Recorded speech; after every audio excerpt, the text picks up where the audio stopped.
in the wide, wide world of sports is going on here?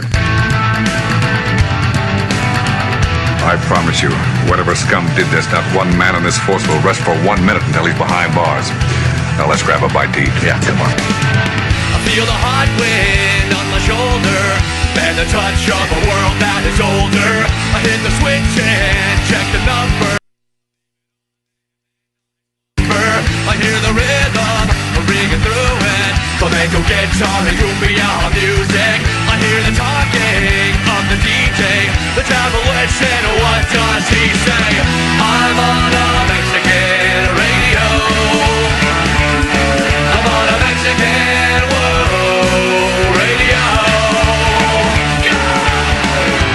Broadcasting live from high atop the J.P. White Building in downtown Roswell, New Mexico. It's Mornings with Mike Winters on 106.5 Roswell's Talk FM. Is that what I sound like when I talk? Now, here's your host, Mike Winters. And good morning, one and all. Welcome to Mornings with Mike Winters. I am he. That would be me, Mike Winters. Happy Friday, everybody. Yes, welcome to it. Yeah, I don't have any headphones. What's going on there? We're on air. We're okay. We're being heard? Yeah, we just don't have any headphones. Okay. Put my stuff back here. I don't know why. It was kind of going in and out there. So you hear it real quiet in there. Well, that's a real bummer. Yeah. So we got camera. We do, and we can talk. I just can't hear myself. Well, what are we doing this for then? I guess not. Yeah. We don't need these. Oh, look at this. They get to see our ears. This is rare. I mean, yeah, just can't hear us. We can hear us from in there. Yeah, we can't hear headphones. That's what we can't hear ourselves in our headphones. So is that Don on the phone? Where are those pictures I was supposed to see? Yeah, I don't know if our headphone jack got jacked up or what. Effing ponderous, man. Ponderous.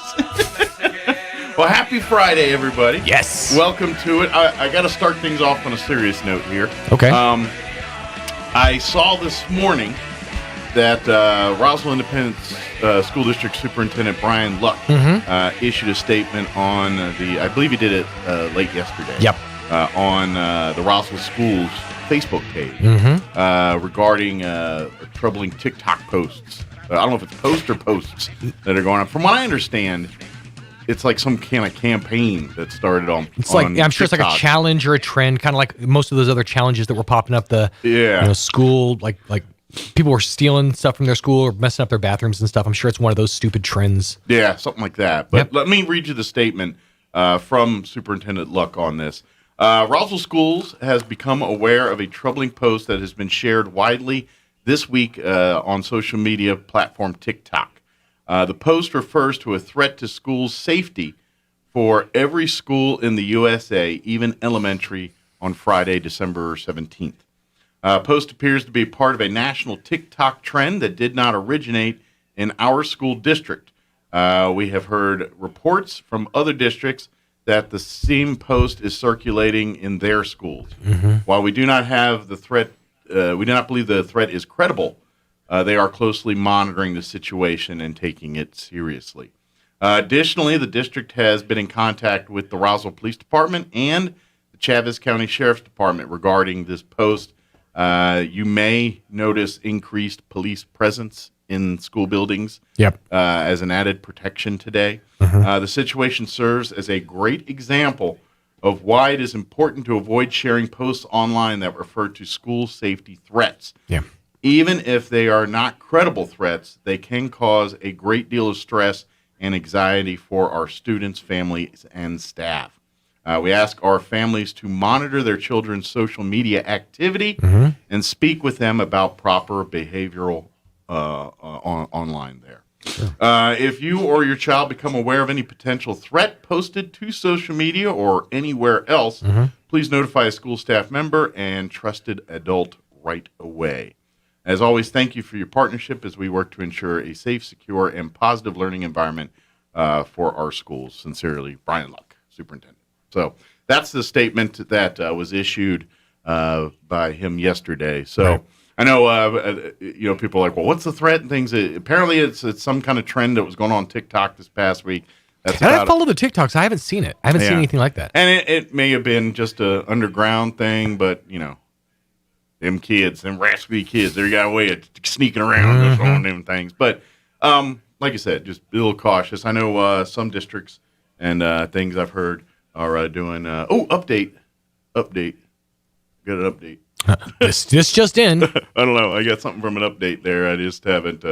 I don't know what the update is. You want to check on it?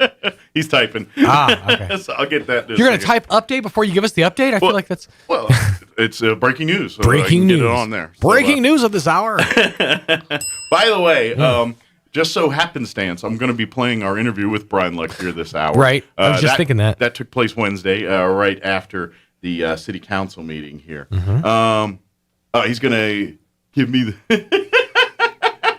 Is this Brian checking in? He's giving me a hard time. He goes, all right, give me a minute, overachiever. I'm getting the updated. Is this Brian checking in real time? Yes. See, that's when you know you got the hard line. Well, now that I know he's listening, Brian, I'd like to thank you for the work that you do with the Roswell Independent School District. Please note that the views expressed by Mike Winters' show only reflect those of Mike Winters itself, not that of the staff or management.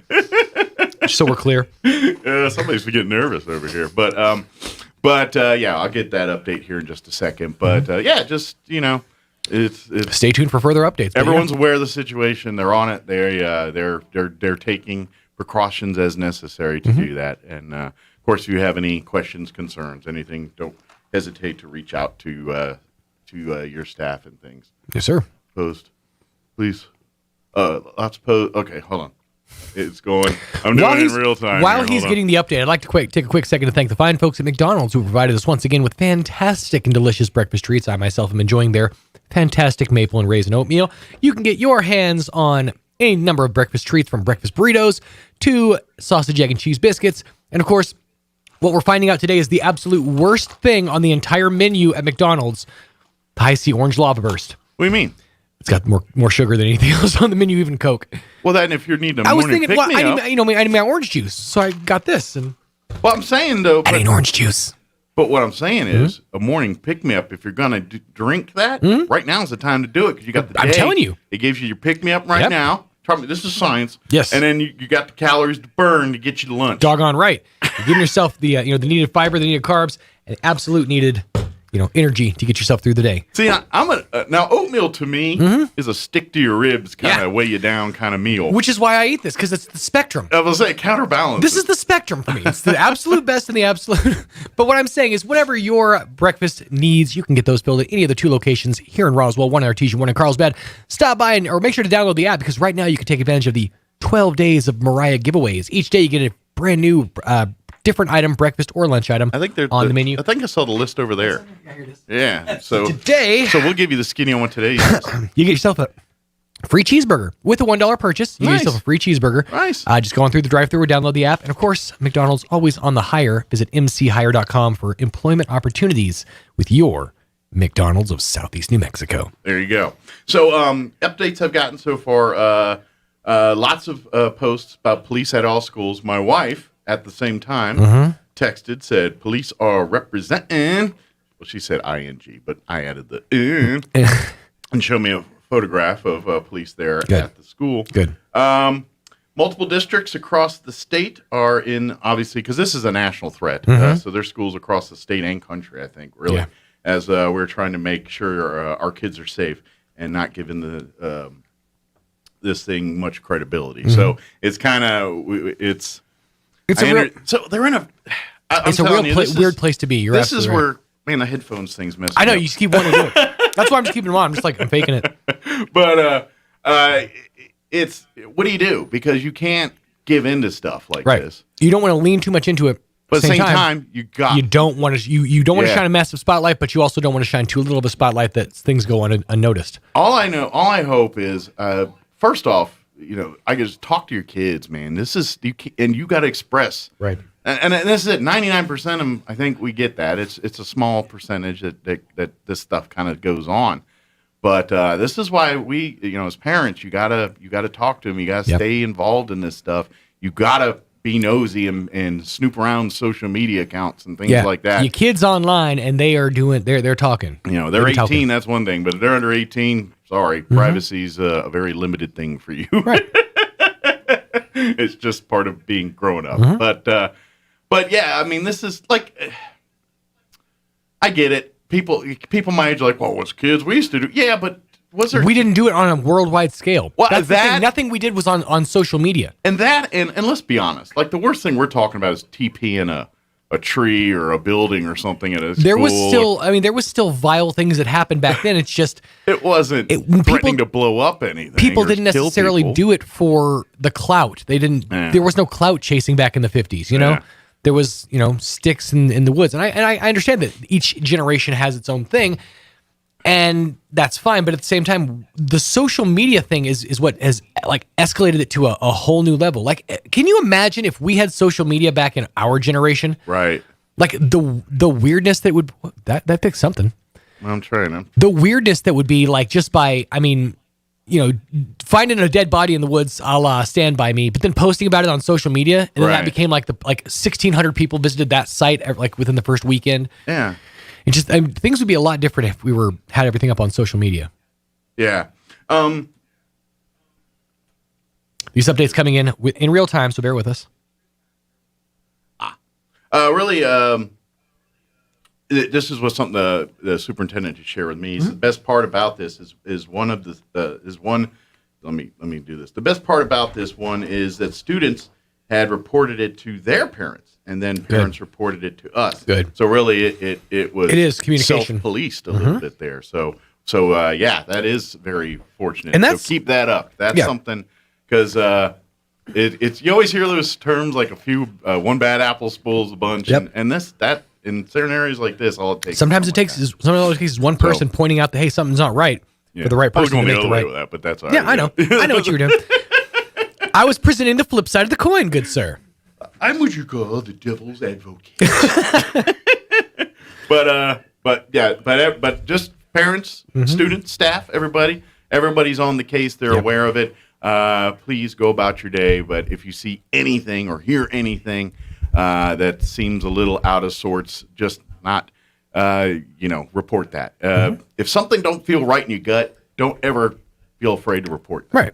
I'd rather you be wrong and someone checks it out and turns out to be nothing or no harm, no foul, than you just going on about your day and something bad happens. Yeah, don't doubt your guts. Unless, of course, you had like an all-subs burrito. Then doubt your guts. Your guts lie. Fibbing guts. Let me give you the rundown. Yes. We do have other things to do today. So, like I said, Superintendent Brian Luck joined us Wednesday. I was trying real hard to play it yesterday. I couldn't get her done. So we're going to play that interview here this morning, 7:15, highlighting and reviewing the school board meeting, the final school board meeting of 2021 that happened on Tuesday evening. So we talk about that. In the 8 o'clock hour today, Chavez County Manager Bill Williams will be joining us.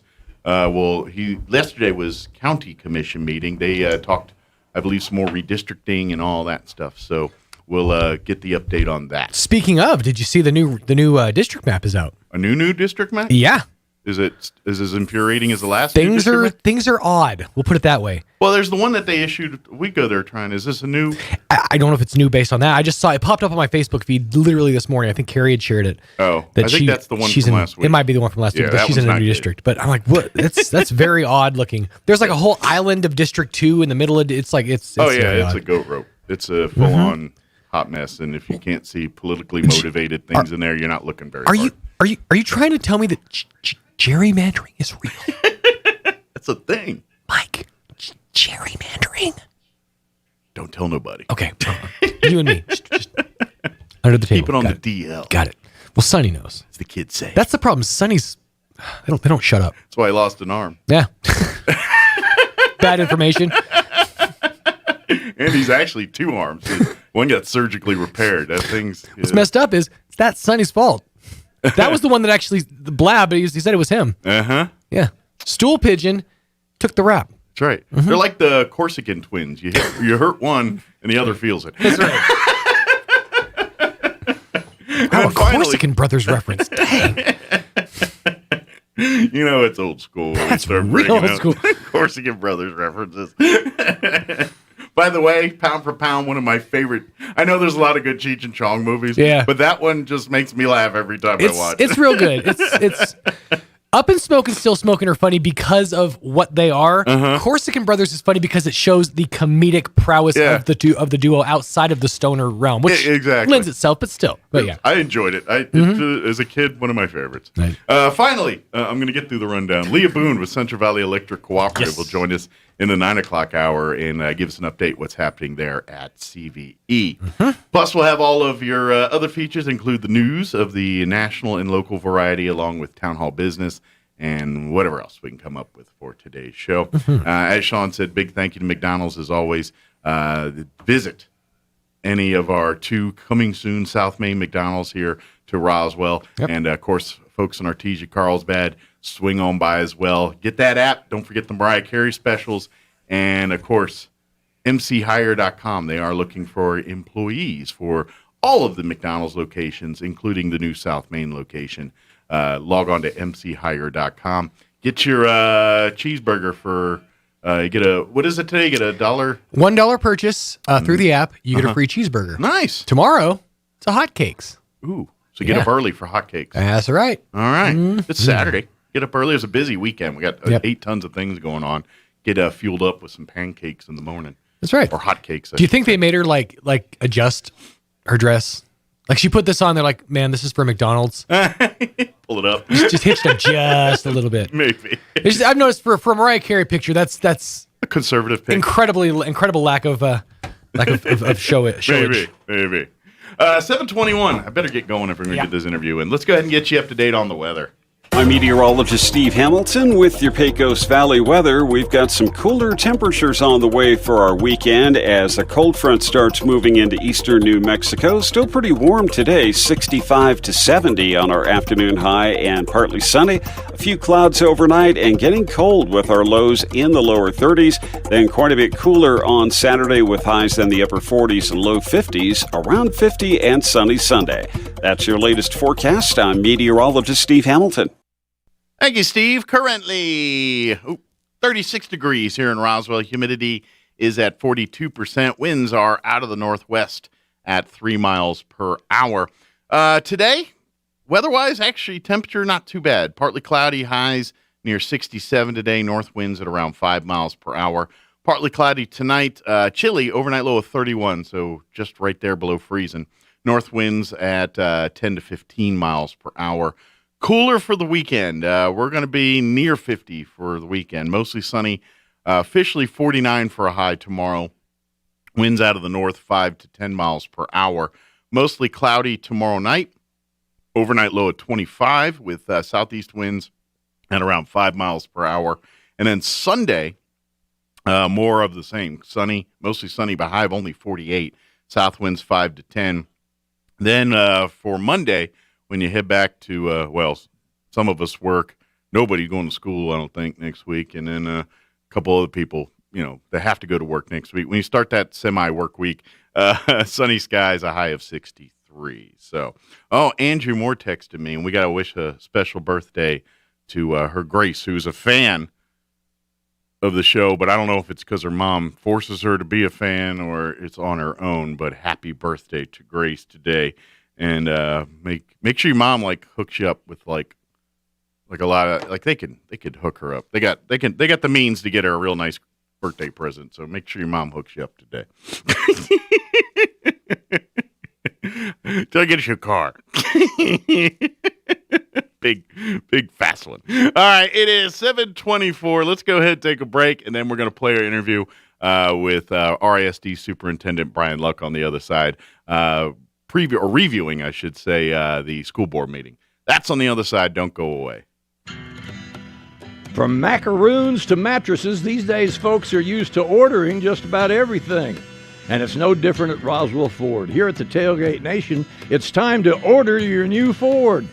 Yep, the Ford factories are working overtime to meet demand, and to get the new Ford truck or SUV you want, you need to order it. Place your order by the end of December, and Roswell Ford will give you a $1,000 cash discount. And when it gets here, it'll be like Christmas all over again. But if you're looking for instant gratification, Roswell Ford has more than 100 excellent pre-owned vehicles in stock and ready for delivery. Each one has passed a rigorous 139-point inspection, and each one comes with a 3-day money-back guarantee. And one last thing, wintertime is no time for car trouble, so bring your vehicle in for a complimentary winter vehicle inspection with any maintenance or repair. So come see us at Roswell Ford and have a wonderful Christmas season. This is Tim Jennings, your former state senator. I'd like to wish you and your family a Merry Christmas and tell you why I've decided to run for mayor of Roswell. I believe Roswell can and should be doing a lot better. But right now, we just don't have the leadership for our city's needs.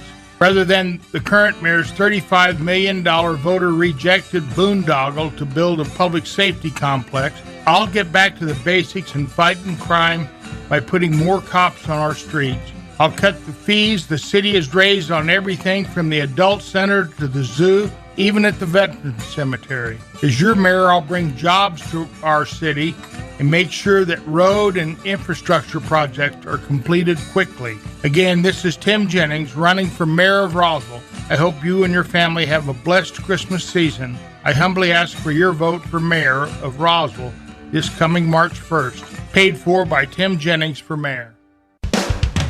Gear up for 2022 at Big O's year-end sale. Head to Big O for our best deals on tires, brakes, oil changes, and more. From December 11th through the 31st, save on Michelin or BF Goodrich at your neighborhood Big O store and get a reward card of up to $120 with paid installation. No resolutions here, just giant deals to get your car ready for the new year.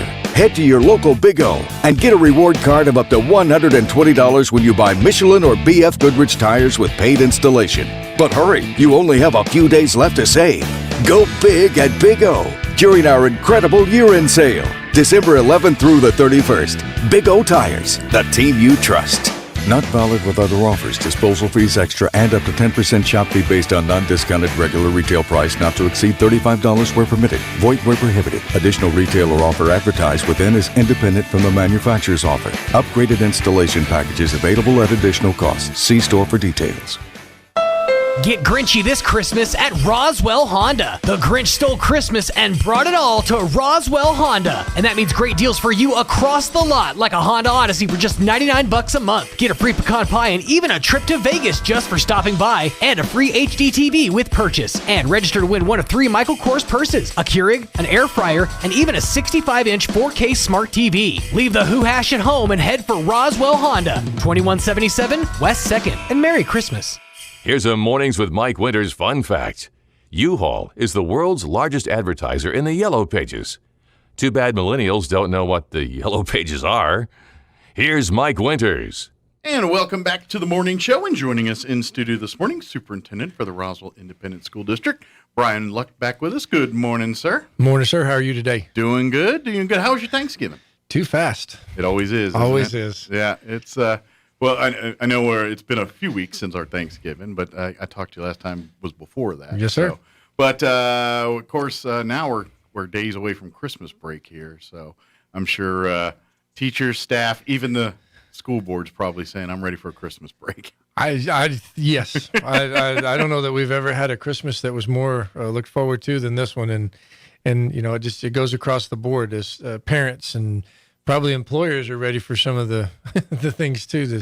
Just let's get a marking point and call it Christmas and see what the new year brings. Absolutely. Let's start afresh in 2022 here. But school board did meet here on Tuesday evening here. Now, I'm guessing, barring anything crazy, this is the last official board meeting for 2021 here.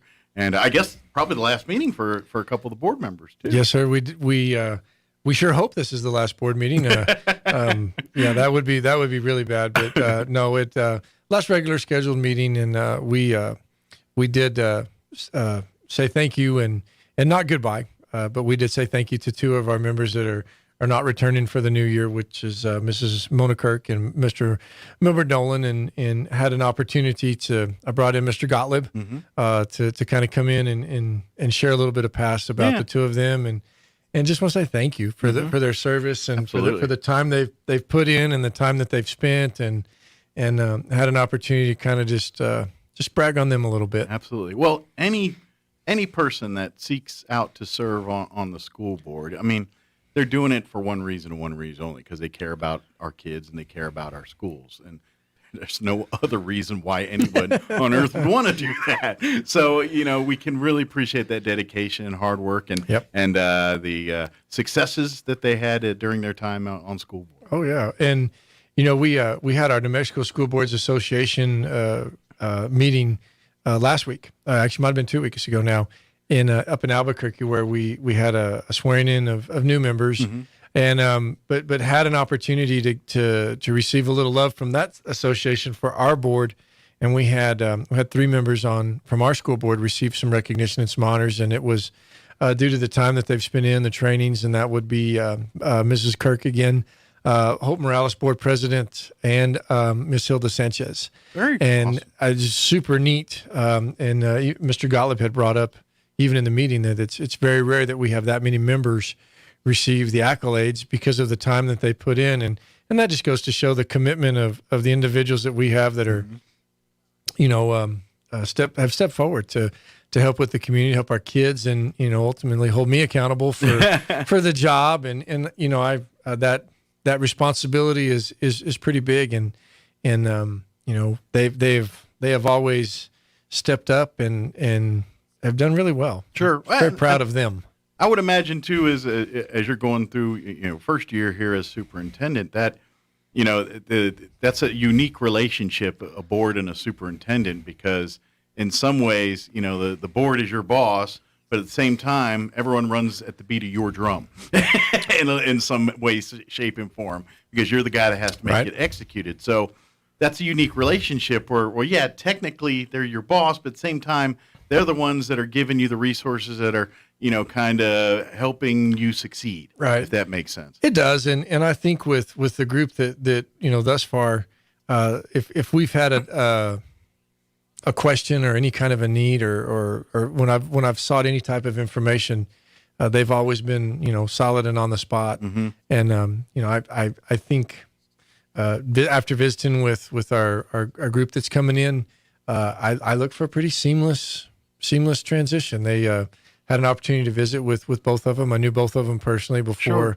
the election took place, and they're very much aware of what's in front of them. Sure. And I was kind of going to ask. I'm curious because you've got a chance to talk to them now, prior to election, but then also now that they've gone through kind of their boot camp up north there. Has their eyes been open a little bit of what like what they thought the job was versus some of the things that I didn't realize this was part of being a school board member.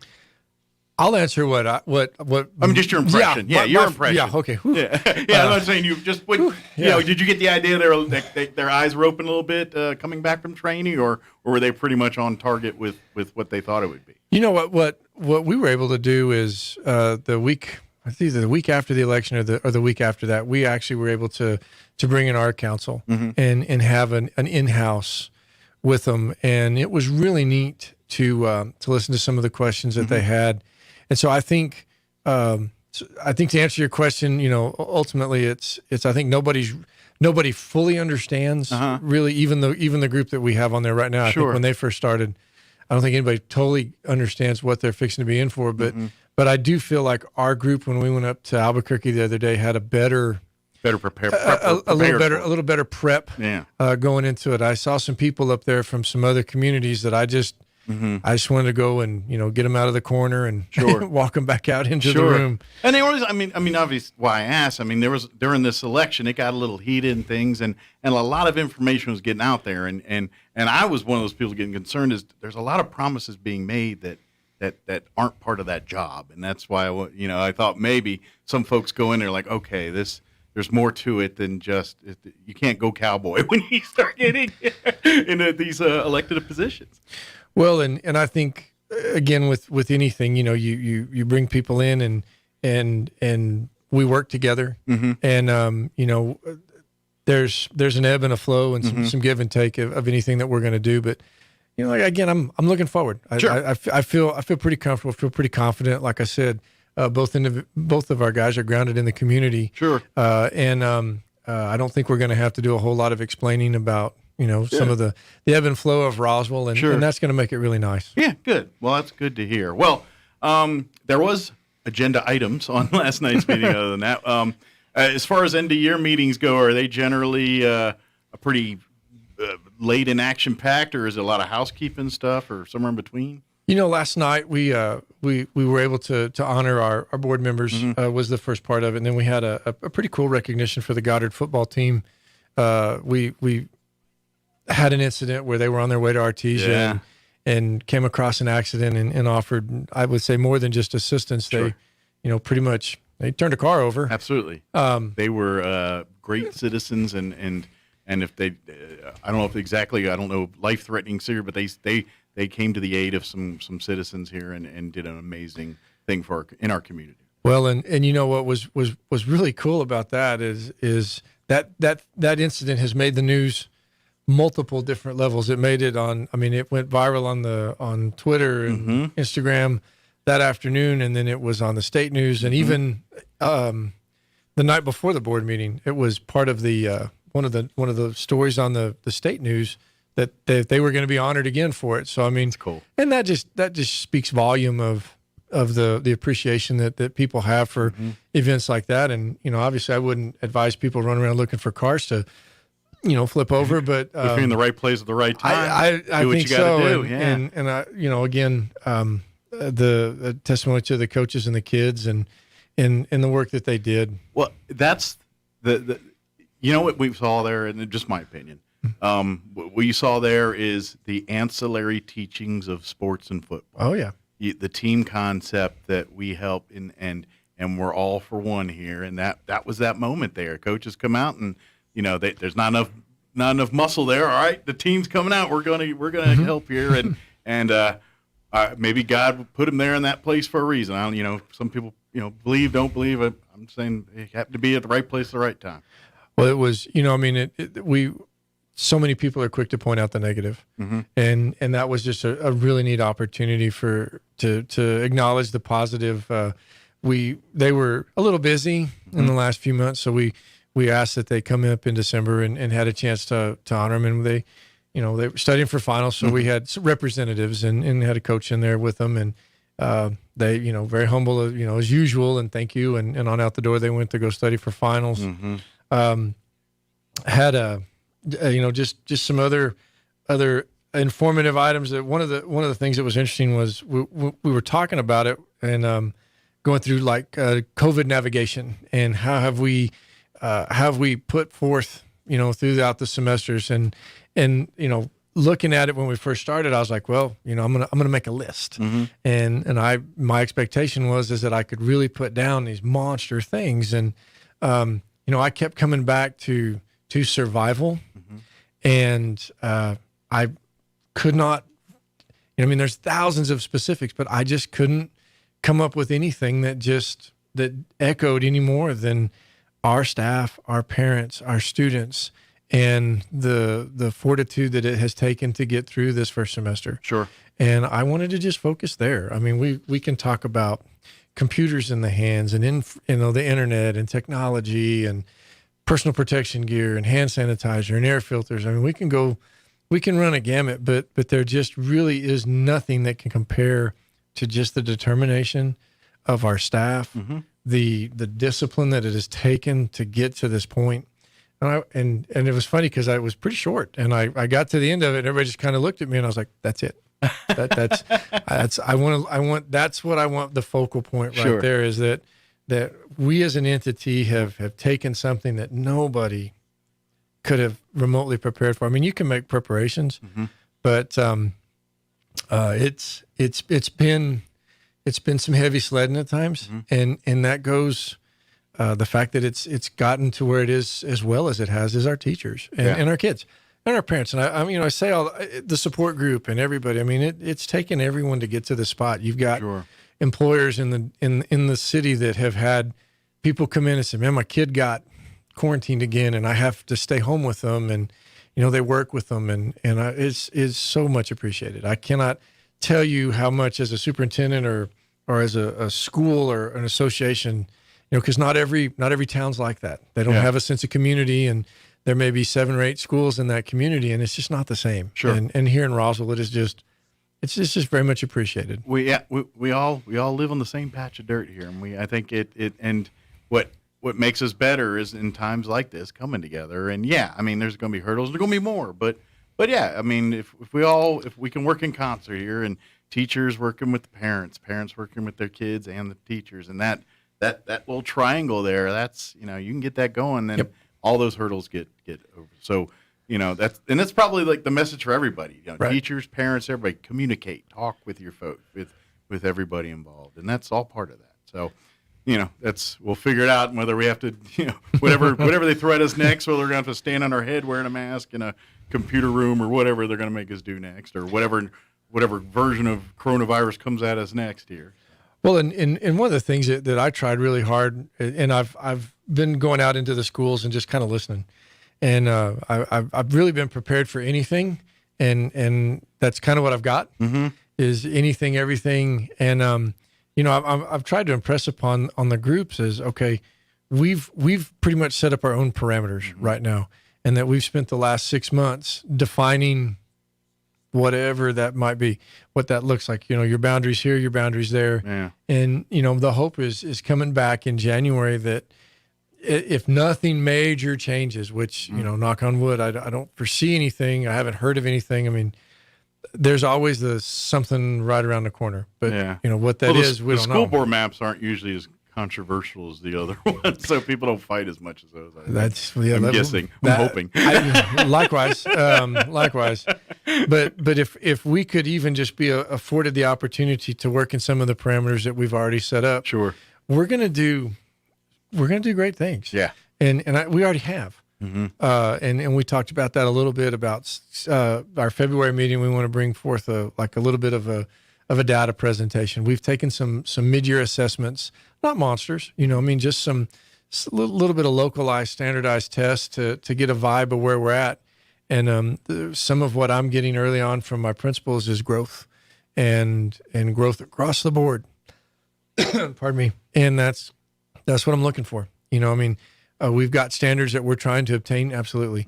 But right now, I'm willing to count even the smallest success as a success, and just build on it. Yeah. Well, progress is everything moving forward, numbers up. That's progress. That's what we absolutely want. We'll take it in inches and we'll take it in miles, but we want it going that way. Yes, sir. Good deal. Any other things on the agenda from the meeting that we need to discuss or let folks know about? No, not really. You know, I mean, we did pass. Our board did pass a literacy resolution last year for the year of literacy, which is it's falls along with the public education department. Okay. And it reaffirms the focus that, if we don't have the ability to read and comprehend what we're reading, it is going to be really hard to do anything else. And it's a big push. And I want to thank Ms. Sanchez for bringing that forward, board member that sponsored that one. And, obviously that passed unanimously and then echoed by the rest of the group that this isn't just a year-long thing. This needs to be a lifelong thing. That's a foundation. Absolutely. And you really can't advance in education without that foundation of reading. That's, Correct. You want to keep going, you got to start there. Oh yeah. Did kind of focus a little bit on some upcoming events over the break. You've got the Pokhorn back in town. Yeah, I'm pretty sure you've got those guys. We want to encourage folks to get out to the games when that's going on. I think it's the 28th. Does that get underway? I don't know off the top of my head, but it's right between Christmas and New Year's, that week of. Right. We will be video. I think they're going to be videoing all the games. Of course, we'll have the announcers at the Roswell, Goddard, those games, but they may not have announcers at all the other games. But they're going to have video coverage of all of that at KSVP TV. But go out to the tournament. Go support the Optimus Club. Is it Noon Optimus? Sunrise Optimus. I apologize. This is the big event. I would argue the Pokhorn is one of the most prestigious high school basketball tournaments in the state of New Mexico. Yes, sir. At one point, it was one of the oldest too. And we had a few years where we had a little bit of break in action, and then it got reestablished. And I mean, if you talk to people that have lived here, 50, 60 years, and they can all tell you a story about going to the Pokhorn and seeing so-and-so and so-and-so play. And it just, it's something to do. And it's Dare I say normal for this time of year. Now you're going to get there, and we're going to ask that you keep your mask on. And that's one of the things that we've been asked by. That's not going to change anytime soon. No, and I'm the way sorry. The world we live in right now. But we were asked by the folks with the NMAA, and I will say this: whenever we speak of them, we might as well say the DOH, because I can assure you, if it was up to the crew at the New Mexico Activities Association, we might have a little different take on the way it looks out on the court. But right now, we're still following under the Department of Health orders, and so that changes. If the kids are wearing a mask, I really don't see why I can't expect my fans to wear a mask. I mean, that's tough to do, and the officials and we appreciate it, and we'll ask, just help us out a little bit. Yeah, and it's one of those things. This is the cost of doing business right now, and that's to have these events, to be able to do it.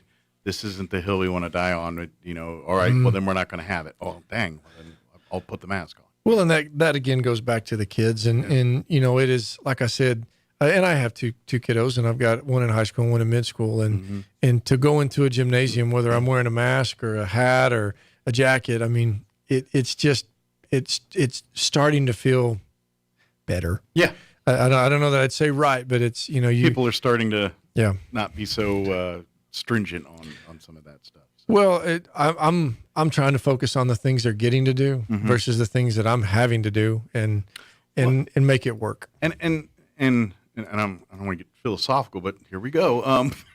In this stage of the world, everyone that wants to be vaccinated is pretty much vaccinated in 1, 2, or 3 shots at this point. Right.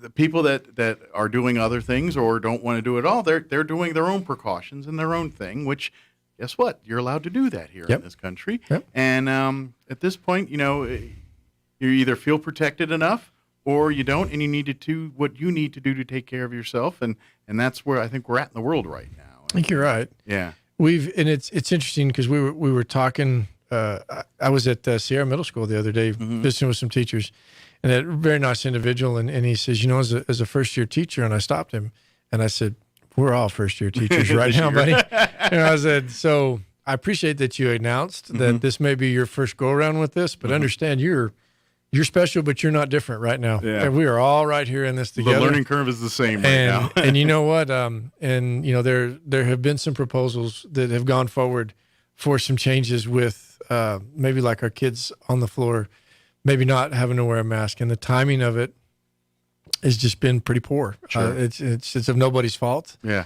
But that doesn't keep us from trying. Sure. But I think one of the biggest things is to show that we're willing to work, and I think we've done that. I think we've again on that one too. I think we've turned a corner. Sure. I mean, it's you always hear that you get more flies with honey than vinegar and all, and it's a little of that philosophy. It's like it's compromise. It's the art of compromise. You say, okay, I don't want to do this, and they're saying, well, I want you to do this. All right, well, I'll do this if you do this, and that's in essence that's all we're doing here. Saying, all right, we'll put the mask on so when you have the event, and I'm thinking, maybe a year from now, people are just like, whatever, just go play ball. Well, we look at opportunities, and it was almost 2 years ago now that our basketball teams. I don't think we had anybody doing it, but we have basketball teams actually in Albuquerque playing in the state tournament, and we actually made the phone call to our coaches, and we're like, "Get home now," and we've come a long way since that. Yeah, we got ways to go, and I'm I totally agree with that. But, sure. But as far as where we were a year ago, there's no comparison. It's time to start being back to what we think of as a normal life. Start heading in that direction. I wouldn't mind it. Yep, absolutely. Of course, that and Pocorn also I mentioned Goddard Lady Rocket tournament going on. We'll holiday classic. The holiday classic. We'll have. I know we're going to definitely have the Goddard in. Is Roswell in that one too? I believe we'll so. Definitely have both there. I think so. I'm not sure if we're going to have all the other teams for that one, but we'll definitely have Roswell and Goddard games on video for folks there. So. Gotcha. And then, of course, folks have any questions about anything, don't forget, stay in touch with your teachers, your principals. Don't forget, is get online, stay active with your kids' grades and things like that. That's the best way to make sure your kids are succeeding is kind of making sure that communication loop between the teacher, the student, the parents is strong and wide open. Well, and it was interesting going into the year. It was like we're going to have it one way or the other, and I don't know really how it played out of with so many parents having to take the only active role with their kiddos. My wondered was, would this be the year where the teachers were just inundated with parents calling because last year they were the ones doing the teaching, or would this be the year that the parents would just say, I did that for a year, they're all yours again, and I'm sort of curious as to how that one's played out. So I have to put something out to my teachers, but. No, you're right. I mean, stay involved, and that can only help because again, while we're transitioning into back to whatever normal can look like, we do end up with consequences with normal and absolutely and expectations, and we can't continue to just say, well, because of COVID, right? And that's what I'm hoping that the January brings is. Okay, that might have flown a year ago, but we've just done 6 months, and everybody's had an opportunity to adjust, and now let's go. It's time to get back to progress. That'd be nice. Absolutely. Is there anything you wanted to mention, or anything that we missed that we can get a chance to talk about that you wanted to impart before we let you get back to it? No, I think again, just want to thank our outgoing board members and say.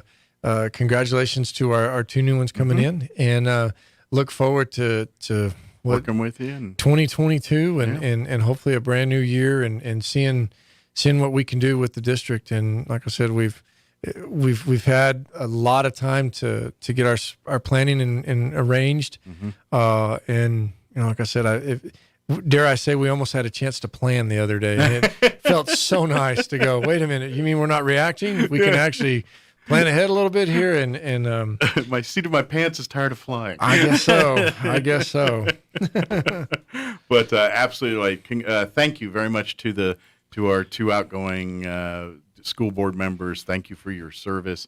Congratulations and good luck to the members coming in, and hopefully they find great successes together as a board going here into 2022. Good deal. Thank you. Yes, sir. As well. Thank Likewise. you for joining us and keeping up to date with us this year. Look forward to more of that in 2022. And yes, sir. Anything we can do to help you guys out, let us know. Likewise. I appreciate it very Awesome. much. Love the relationship with this organization. Awesome. Well, thank you. Merry Christmas. Yes, sir. Merry Christmas. All right.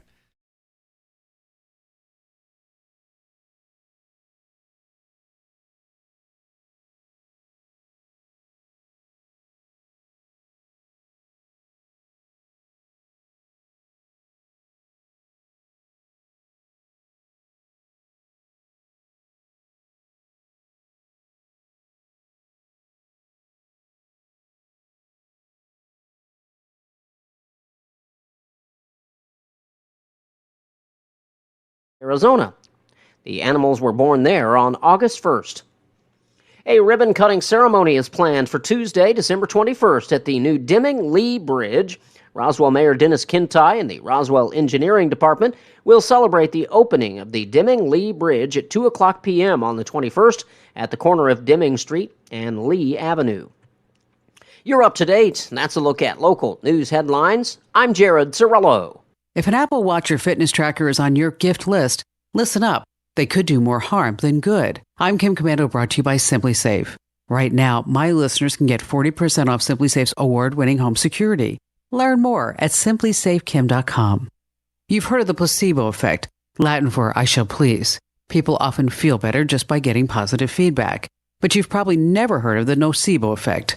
Nocebo is Latin for I shall harm. Bloomberg reports that you have good reason to think twice about whether a loved one will truly benefit from 24/7 monitoring and regular notifications telling the wearer that they're stressed, tired, or unfit.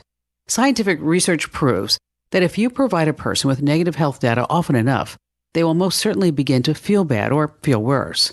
So before Santa gives out one of these things, do your own evaluation of the recipient. Do they get depressed or panic with bad health news? If so, a fitness tracker is definitely not for them. Get breaking tech news at commando.com. Going online without ExpressVPN is like using your smartphone without a protective case. Most of the time, you're fine. But all it takes is one drop to make you wish you had protected it yourself. Every time you connect to an unencrypted network, your online data is not secured. A hacker on the same network can steal your personal data. It doesn't take much technical knowledge to hack someone. A smart 12-year-old could do it. And your data is valuable. Hackers can make thousands per person selling personal info on the dark web. ExpressVPN creates a secure encrypted tunnel between your device and the internet, so your data can't be stolen. And it's so easy to use. Fire up the app, click one button, and you're protected. It works on all devices, phones, laptops, tablets, and more. Secure your online data today by visiting expressvpn.com/Kim. That's expressvpn.com/Kim, and you can get an extra 3 months free. expressvpn.com/Kim. I'm meteorologist Steve Hamilton with your Pecos Valley weather. We've got some cooler temperatures on the way for our weekend as a cold front starts moving into eastern New Mexico. Still pretty warm today, 65 to 70 on our afternoon high and partly sunny. A few clouds overnight and getting cold with our lows in the lower 30s. Then quite a bit cooler on Saturday with highs in the upper 40s and low 50s, around 50 and sunny Sunday. That's your latest forecast. I'm meteorologist Steve Hamilton. It's time for the Chavez County Sports Reports. Last night at the launch pad, a lot of shots were being launched. It was a boys-girls doubleheader in basketball, and it was a split. The Goddard girls defeated Roswell by a score of 53-46. Goddard now 4-5.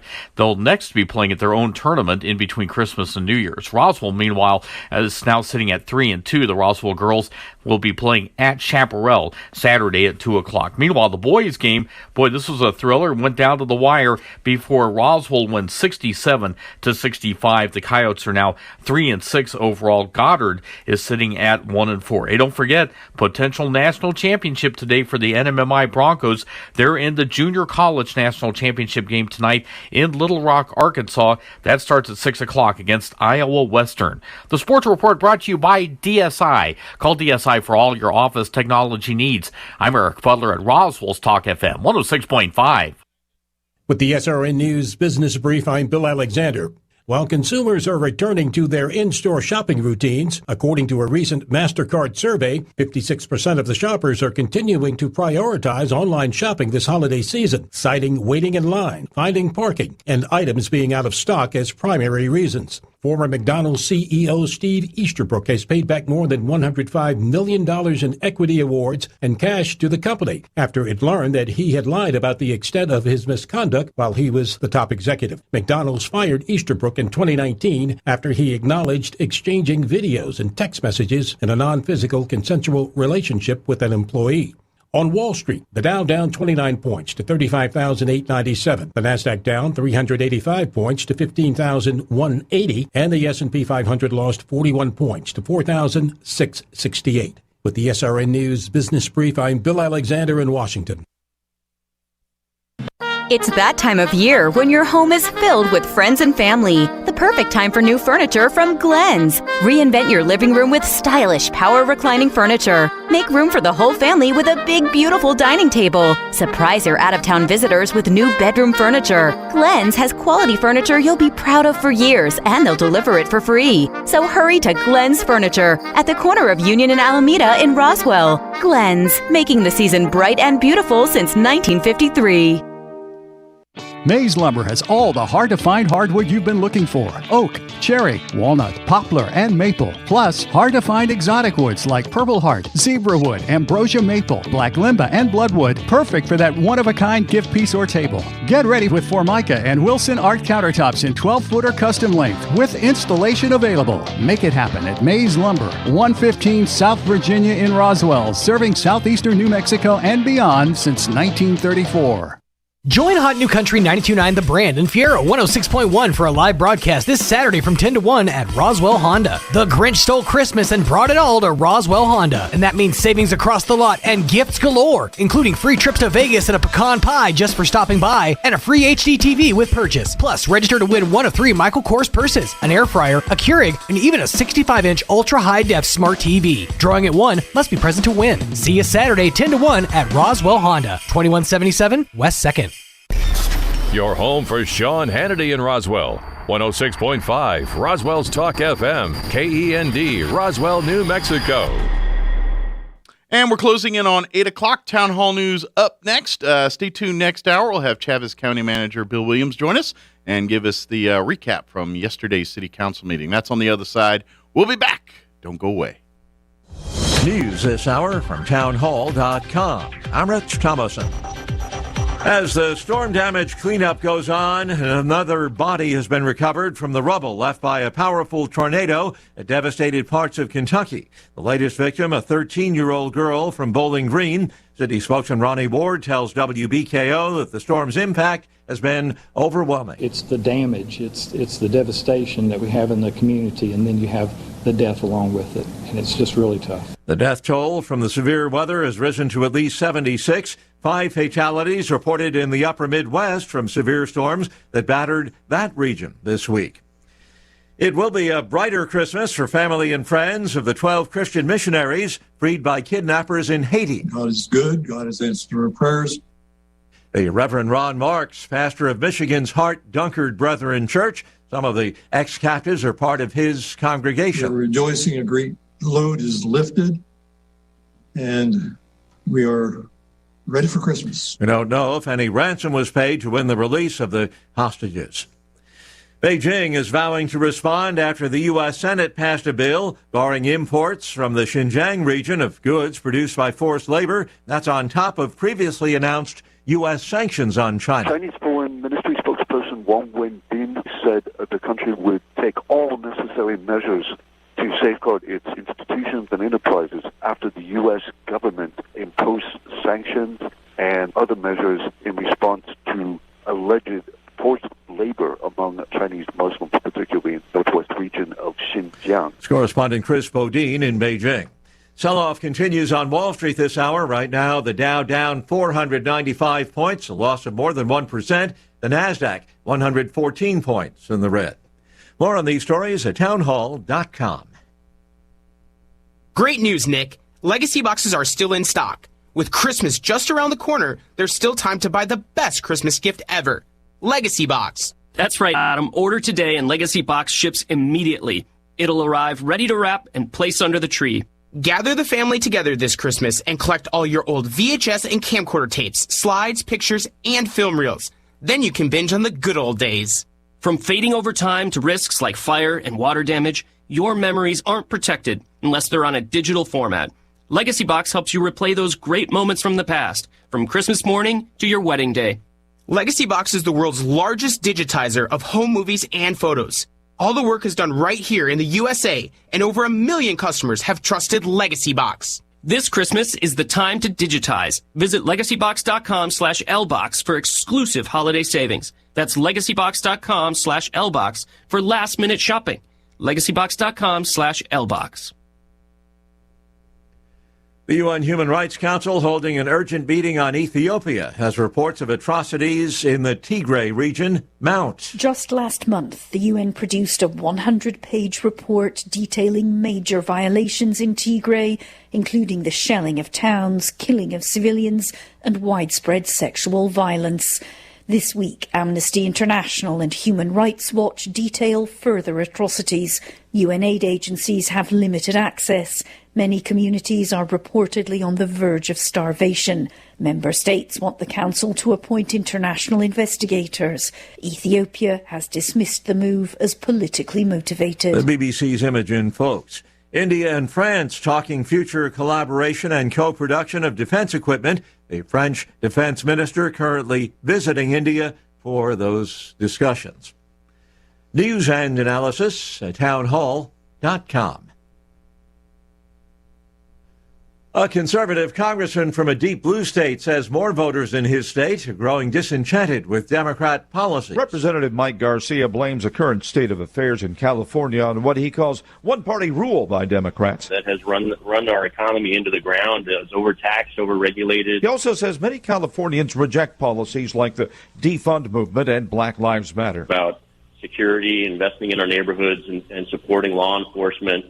and in California, being able to continue to survive in California without having to move to Texas or Idaho. Congressman Mike Garcia was interviewed by the Salem Radio Network. Bob Agnew reporting. The Democrats' massive Build Back Better plan has stalled.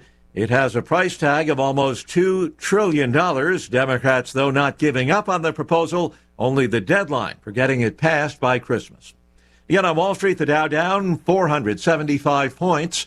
More on these stories at townhall.com.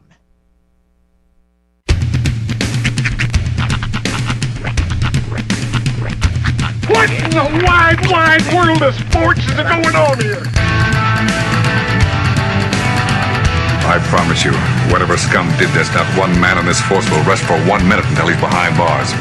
Now let's grab a bite to eat. Yeah, come on. I feel the hot wind on my shoulder and the touch of a world that is older. I hit the switch and check the number. Leave it on and then I slumber. I hear the rhythm ringing through it. Flamenco guitar and cumbia music. I hear the talking of the DJ. The Travelician, what does he say? I'm on a Mexican radio. I'm on a Mexican radio. Broadcasting live from high atop the J.P. White Building in downtown Roswell, New Mexico.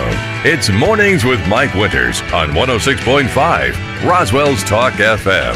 Is that what I sound like when I talk? Now, here's your host, Mike Winters. And good morning. It is 6 minutes after 8 o'clock. Welcome to hour number 2. The Deuce.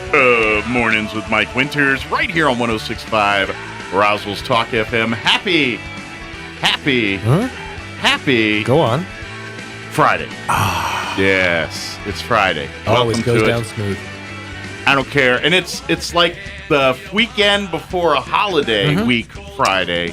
So it's like an even more festive feeling Friday. I know you're getting all nervous and Why you gotta be like that? Embrace the time. You sat in my lap how, it's a Friday. You know, nice, get to kick back with the kids, have breakfast tomorrow morning, relax. Yeah. Oh, by the way, it's 8 days to pull a Christmas miracle out of your keister, Sean. Well, you could do that. You've been pulling all this You've time. been pulling nonsense out of nowhere for years. It'll all come together. Sure. It will. Sure it will. You've not watched enough TV in your life to know it always comes together at the end. Yes, I have. And that's why we're going to be just fine. So you're saying that Ivan Reitman is going to come and fix all this stuff? Or any celebrity group panel, any of them will take care of it. Fair enough. Sissy Spacek is on her way as we speak to fix this. Actually, in my head, if I pretended, Dick Van Patten would come and save my day. Ah, yes, of course.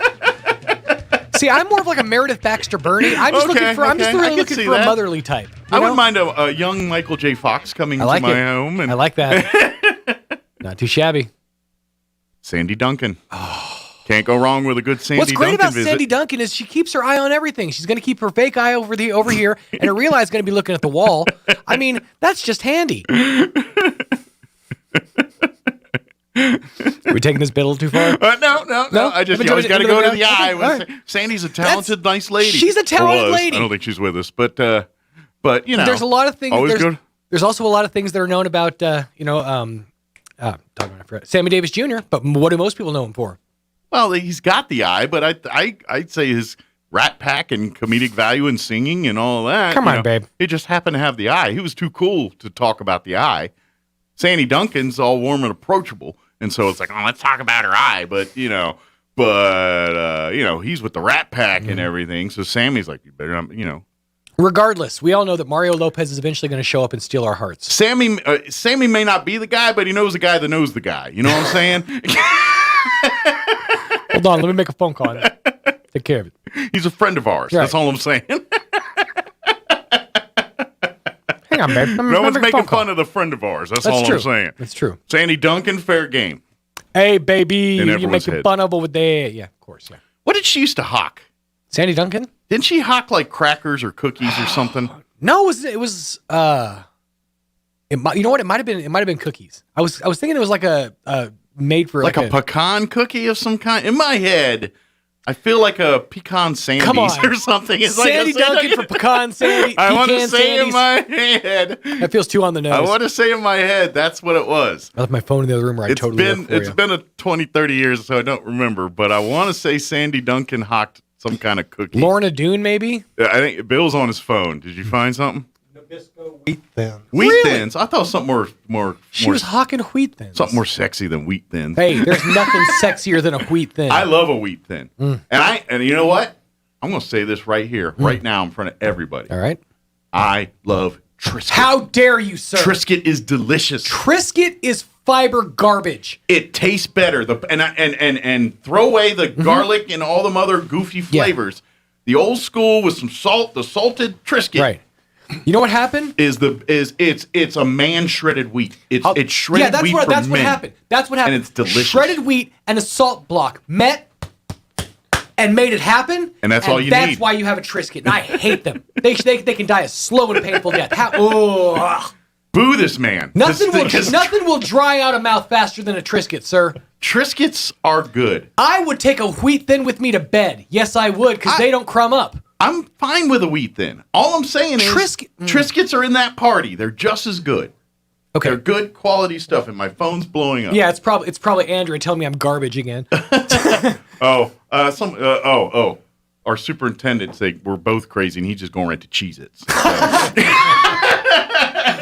You know what? The man's got a point. Now I'm going to even throw I'll tell another you wrinkle this. in his. They got a I love a Cheez-It good snap deal that's like a chip. Those are good too. Those are tasty. If we're dealing in the flavored cracker game, there ain't much that can top a good chicken and a biscuit. Yeah. I'll be honest. Ooh, another Team Triscuit.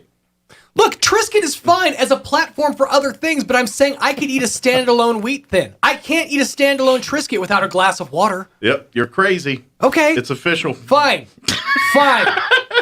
Forget all of you. I'll be over here munching on Wheat Thins. Enjoy your dry crackers. Okay, look, I could put like a nice, like a pico de gallo, something, that's something saucy with some bite or some juice to it on top of a Triscuit and enjoy it.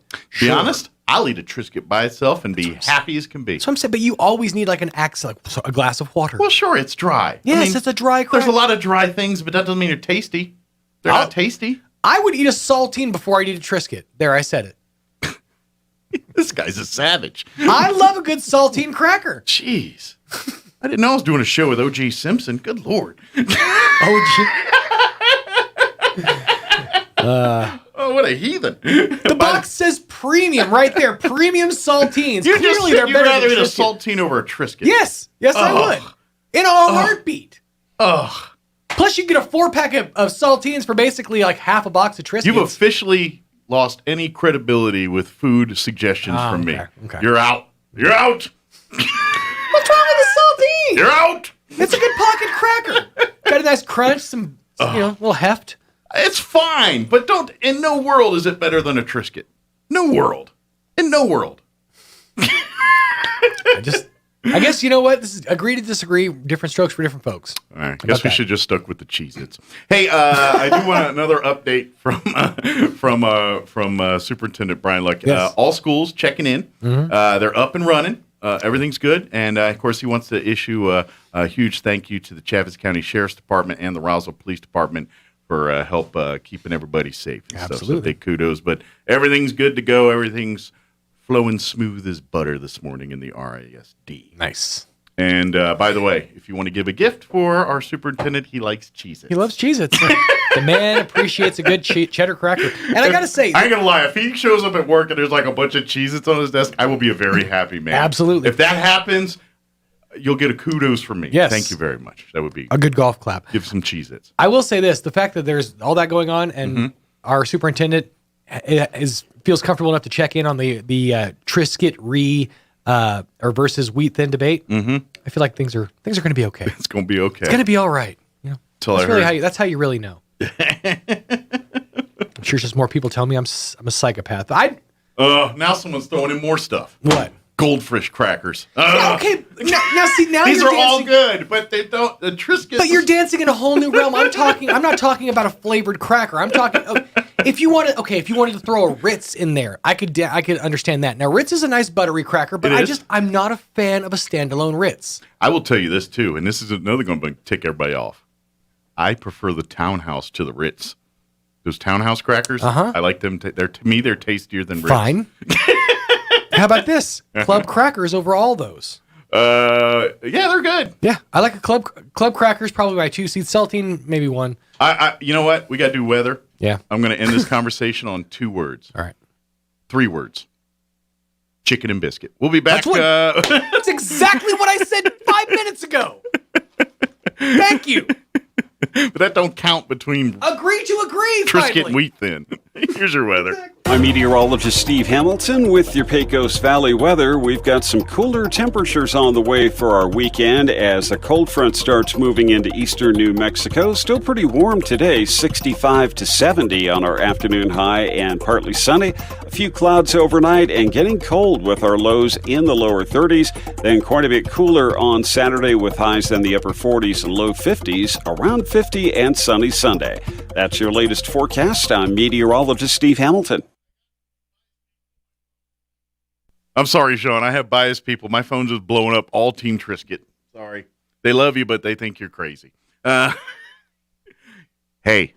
All right, one more ask. Let's get him a nice basket of Triscuits for a Triscuit Christmas basket. Oh, that made me happy. Currently 37 degrees here in Roswell. Humidity is at 41%. Winds are out of the northwest at 3 miles per hour. Nice today. Pleasant day. Partly cloudy. Highs upper 60s, 67 officially. Winds manageable out of the north at around 5 miles per hour today. Tonight, partly cloudy. Overnight low of 31, so we'll be chilly. Just a hair below freezing there. North winds at 10 to 15 miles per hour. Colder temps for the weekend. Mostly sunny, high of only 49 tomorrow. Winds will be out of the north, 5 to 10. Mostly cloudy Saturday night. Overnight low at 25. Southeast winds at around 5 miles per hour. And then Sunday, mostly sunny, highs near 48. South winds 5 to 15 miles per hour. And then when you some of us head back to work on Monday, it will be sunny with highs in the low to mid 60s there. So while everyone else enjoys school or took the whole week off, that would be the smart thing to do. But I didn't do that. I'll be here on Monday. But I'm flying out. In case you guys don't, I think I mentioned this yesterday, but our programming for the holidays here, I'm going to be doing the show Monday, Tuesday of next week. Sean will be in the chair Wednesday and Thursday. Christmas Eve, we're going to have Best of Hugh Hewitt. Monday and Tuesday of the week after Christmas there, we'll have Best of Hugh Hewitt, and then I'll be back on Wednesday, the 8th or 9th, whatever, the 29th. I'll be back in studio, full show, and then we'll finish out the week. Matter of fact, a couple highlights there. New Year's Eve, we'll have the sheriff joining us, remind everybody to be smart, so we're all celebrating January 2nd just as much as we're celebrating January 1st. So we'll talk a little bit about that, but that more then. All right, it is 17 minutes after 8. Let's take a 4-minute break, pay some bills, pay for all those Triscuits I'm going to be buying, and then we'll be back on the other side with Chaves County Manager Bill Williams, and we'll give the highlights from yesterday's county commission meeting. Apparently my mouth just said city, and I didn't say which county, though. You can guess on which one it'll be next. We'll be back.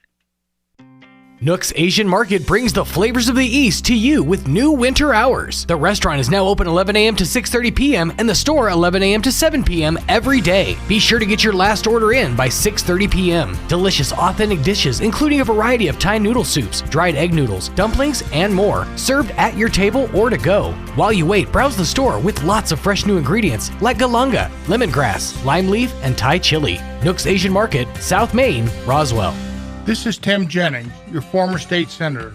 I'd like to wish you and your family a Merry Christmas and tell you why I've decided to run for mayor of Roswell. I believe Roswell can and should be doing a lot better. But right now, we just don't have the leadership for our city's needs.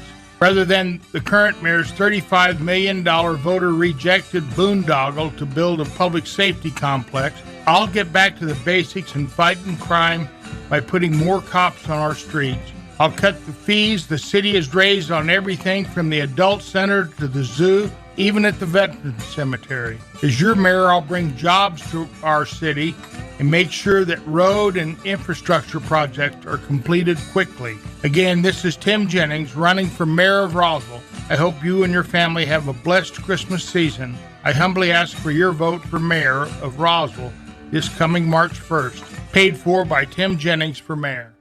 Having trouble keeping up with the conversation? Here on Earth Hearing Center can help. Here on Earth is locally owned and operated and have been serving Southeast New Mexico since 1955. Let their experience help you with a free hearing assessment. If you do need a hearing device, they will guide you through every step of the process. They accept all types of insurance, including Medicaid, and all of their devices are made right here in the USA. Call and schedule your appointment today, 575-622-0375, or come by 2800 North Main, Suite 2, across from Target in Roswell. Here on Earth Hearing Center, get back in the conversation. Beyond the twinkling Christmas lights, presents under the trees, and parties full of joy and cheer lies the real Christmas. We often gloss over what really happened at that first Christmas. The Bible puts it this way: the Word became flesh and made his dwelling among us. That's God taking on flesh. God having to be wrapped up in cloths. God getting hungry. God feeling lonely. God dependent on the creation he created. But he had to do it.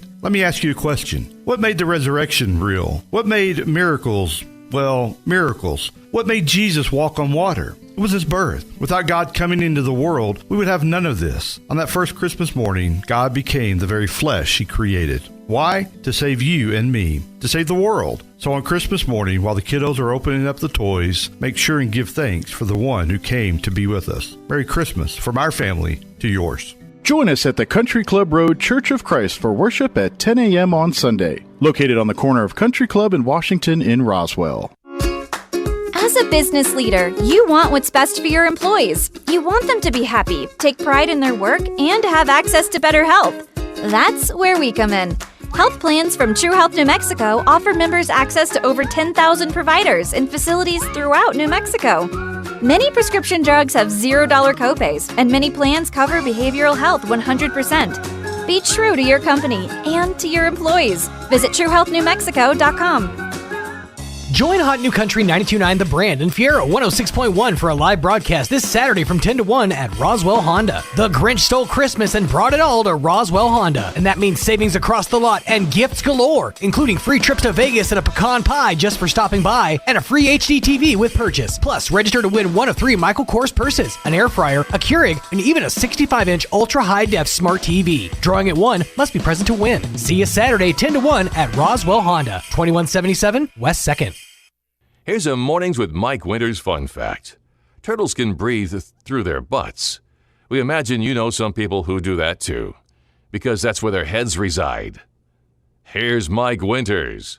And good morning. It is 22 minutes after 8 o'clock, and joining us in studio this morning, Chavez County Manager Bill Williams. Now, I guess officially, you've been with us for hanging out for a while now. Yeah. He had to sit through the cracker nonsense, but that was very entertaining.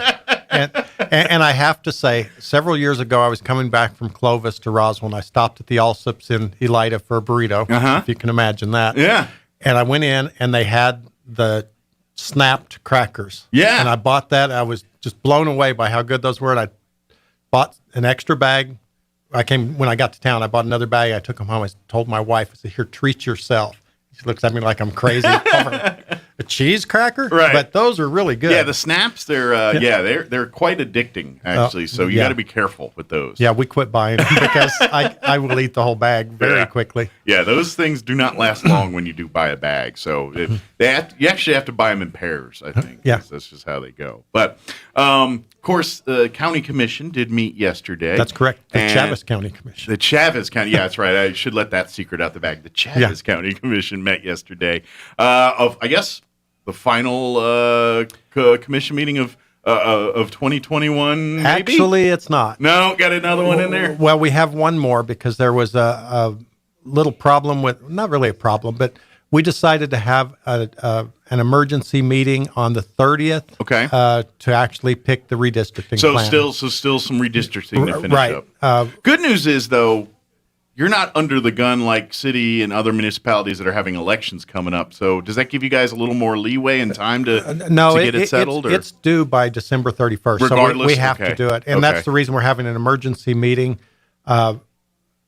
I'll actually have to check. It may be just a special meeting. The advertising requirements, I believe we can still call it a special meeting and advertise far enough out. To meet the, you have your regular meeting, the Open Meetings Act, and you have your regular meeting and the time frame that it takes to advertise for those, and then special meetings are somewhat shortened, and an emergency meeting has to actually meet certain requirements.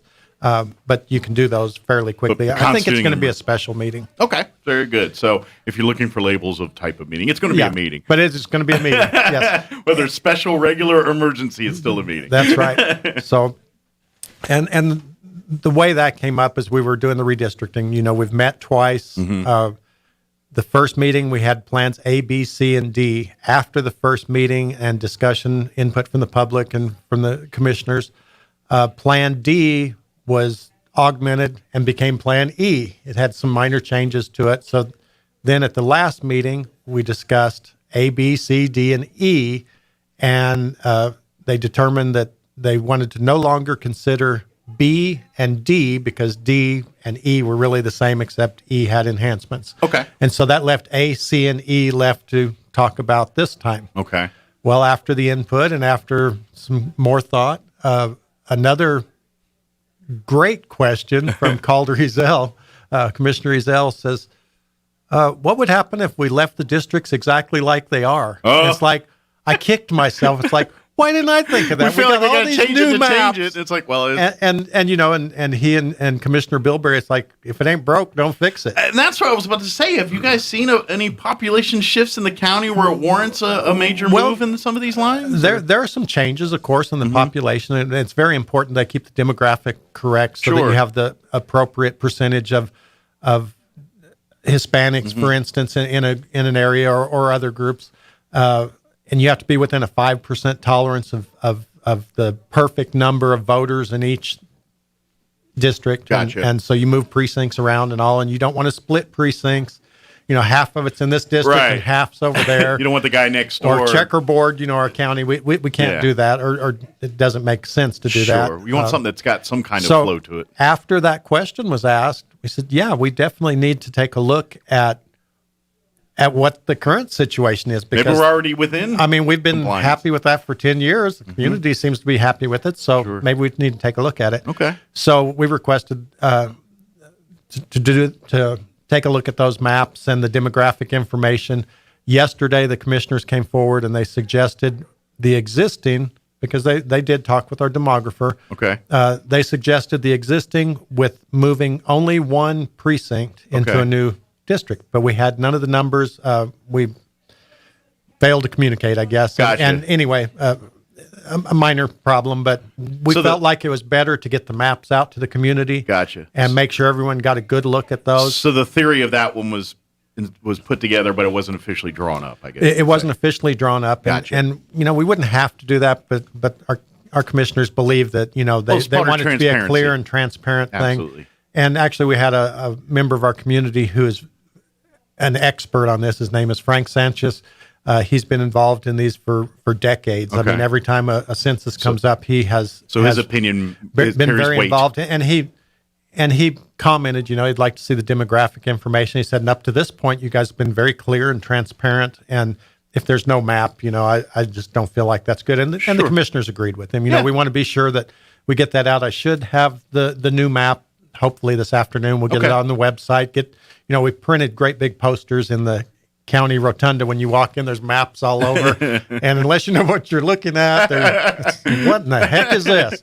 But people can generally go to their district and they can see what they need to see. But if you start trying to look at them all, it just, starts blurring the eyes together and everything. Very blurry. So we are going to have another meeting at the end of the month. So, in essence, that meeting on the 30th, come hell or high water, you guys have a plan, basically. We will, yeah. Gotcha. And yesterday they probably could have, but they just felt like it's real important to be transparent. And we're fortunate that we have our elected officials that want to be that way. Well, and that's and we've talked about this before, but government does never move fast. It never does. But the best you can hope for is to get it right. And so that's what they're doing here. Right. It's like, hey, we're going to use every minute here that we have to make sure that we do this right. And like I said, with the plans in place, but in order to make sure everyone has an opportunity to see it, absorb it, take it in, and decide whether they want to do that or not, this is the way to do that. Right. So. And you know, they're just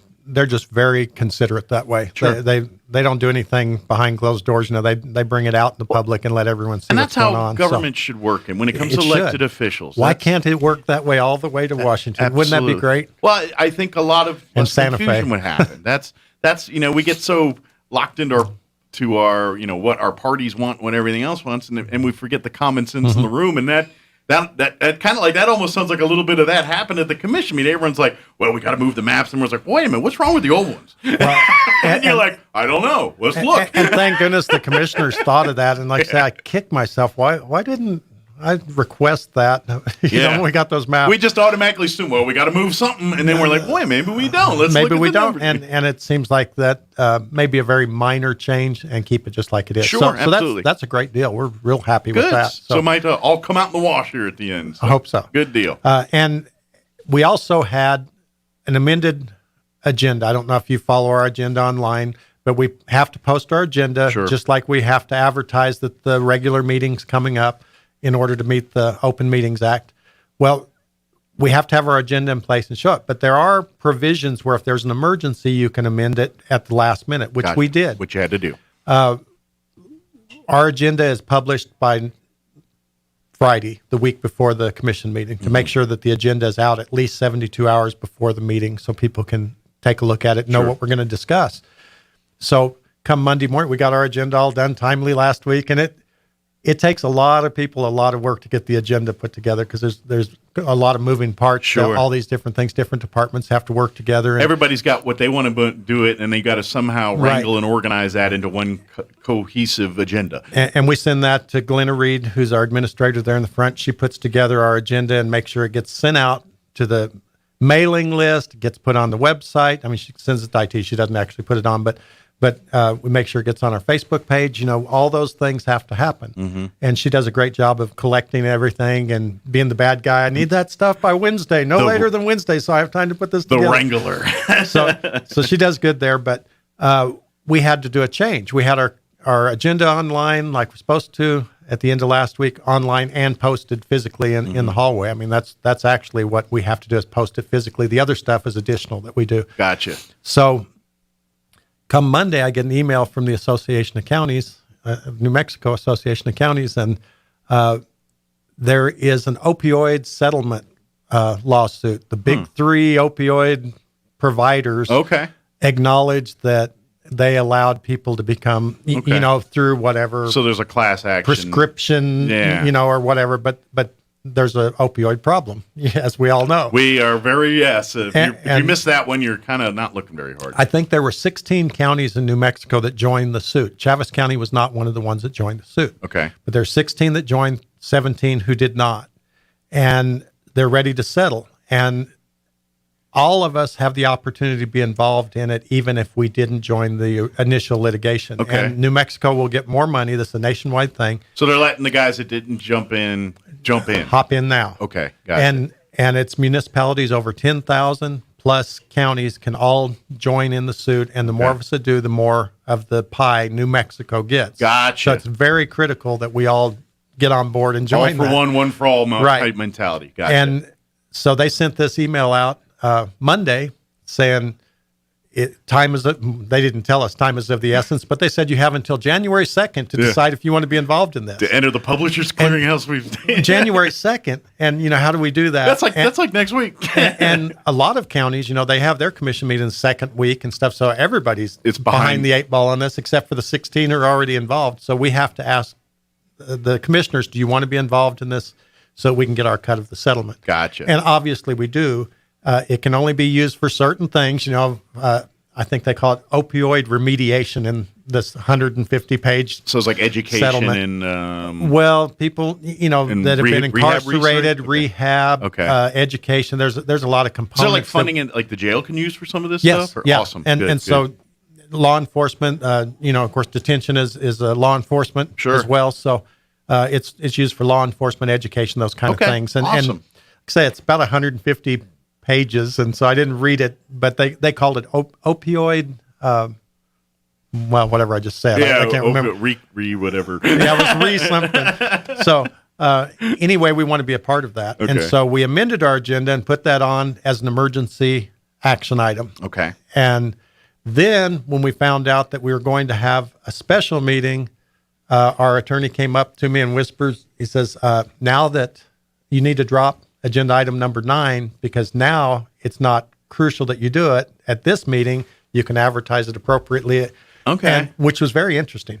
And Stan told me when we were talking about how to do a special action item like that, an emergency action item, he said it's only happened like twice that he knows of in Chaves County. So it was an unusual circumstance. Setting trends here. And we still don't know how to do it because we're going to do it next time. We're just going to do it at the special meeting. Okay, so we'll have those 2 items on the 30th. Okay. And I don't expect there to be anything else, but, maybe they'll want to cover some ground and eliminate a couple of things that we have to do housekeeping January 1st. I don't know for sure what the commissioners will want, but for sure those 2 items, the redistricting and the vote to join the opioid settlement will be on there. Reading tea leaves is, and I'm not asking you to speculate or what, but I guess I kind of am. I mean, for the most part, is the county commission, your opinion, they're all on board? We're getting on with this lawsuit? Or I think so. Because nobody's really got any concerns? There's no harm, no foul for us. I figure there isn't, but it's another money source to cover that gap. And as we all know, mental health care,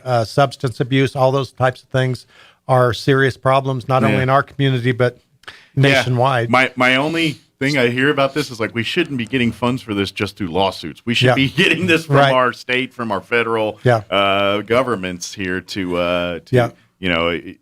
I would even argue that, we spend a ton of money in law enforcement, on which we should.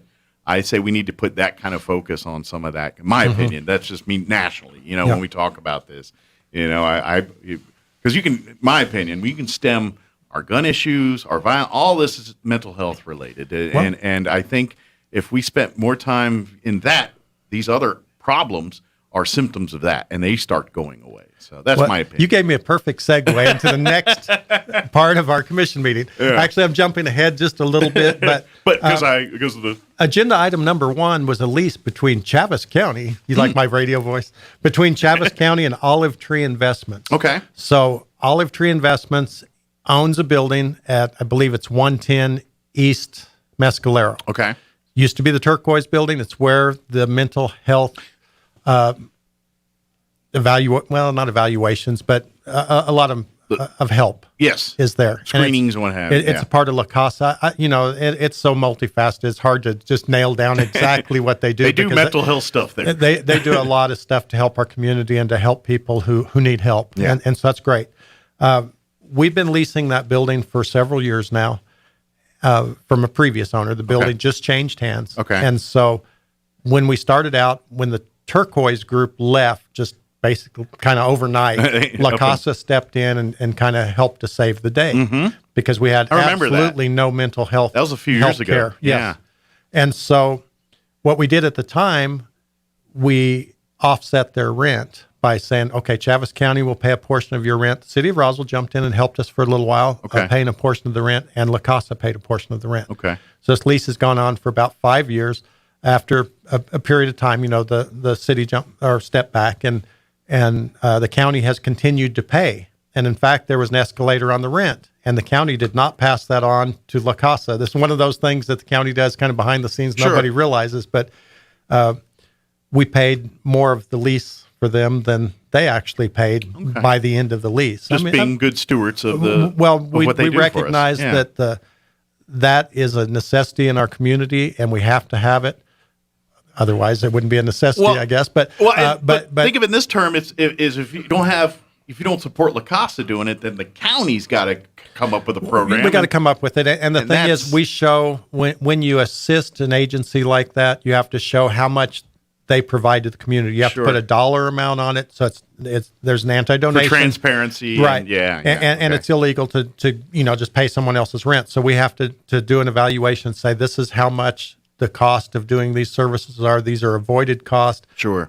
This is what it would cost us if we paid for those services, and so we can offset that with things like rent abatement. Gotcha. And so anyway, it was time. The ownership of that building changed. The lease came due, so we rewrote the lease, and we'll be leasing that building again. Okay. The other side of that is we lease the building as Chaves County from Olive Tree Investments now, and then we sublease it, and that's in our agreement with Olive Tree that we can do that. Right. Then we sublease it back to La Casa, and that's because we pay a portion of the rent. Gotcha. And that's the way it's going to work out. We kind of are splitting the rent still for quite. And that's been working, right? It has been working. Everyone's been paying their share and doing everything. Yeah, there's been no problem.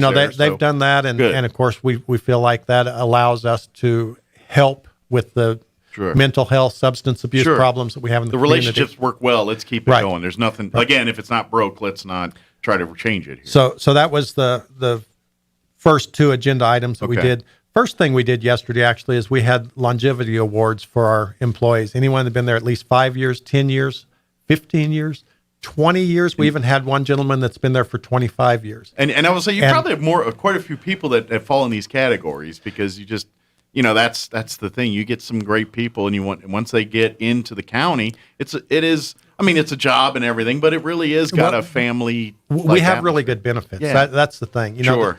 There are places where you can go and drive a truck and make more money than you can driving a truck at the road department. However, you're not going to have retirement. You're not going to have all the holidays. The sick leave, all the things that a life to that we live get. sometimes. So you put the package together, and the county is really a good place to work. So if you're interested in a job, come look at the county. We have lots of jobs that come and go, and get your foot in the door and stay there 25 years. Like, I'm going to mention him by name. I'm going to do a shout out to Jim Hickman. Awesome. He's 25 years at Chaves County. Nice. What department was he in? He works in the road department. Okay. And actually, my dad used to work at the road department, and Jim worked for my dad. And so Jim deserves a pat on the back. My dad was not the easiest guy to work for. Oh, so you and him have something in common. You're both under the tutelage of your father there. That's cool. Anyway, Jim did a good job. We had some others, and I'm sorry I don't remember them all. I remember Dan Copeland. Got 20 years awarded, and he's a young guy. That's like, dang. He come right out. Wish I'd been that smart. Too, Well, a couple of years out of school, but I mean, he certainly has a lot of years left. Sure. So that's good. So we did that first thing, and I want to, all of those guys are doing a great job, and it was just a really neat thing. We do that twice a year. We do it in July, and we do it in December. Depends on what their hire date is. So has he got another 20 in him now? So he's a young guy. Is he going to do another 20? I don't know. We'll see. I hope so. He's probably like, shut that dude up.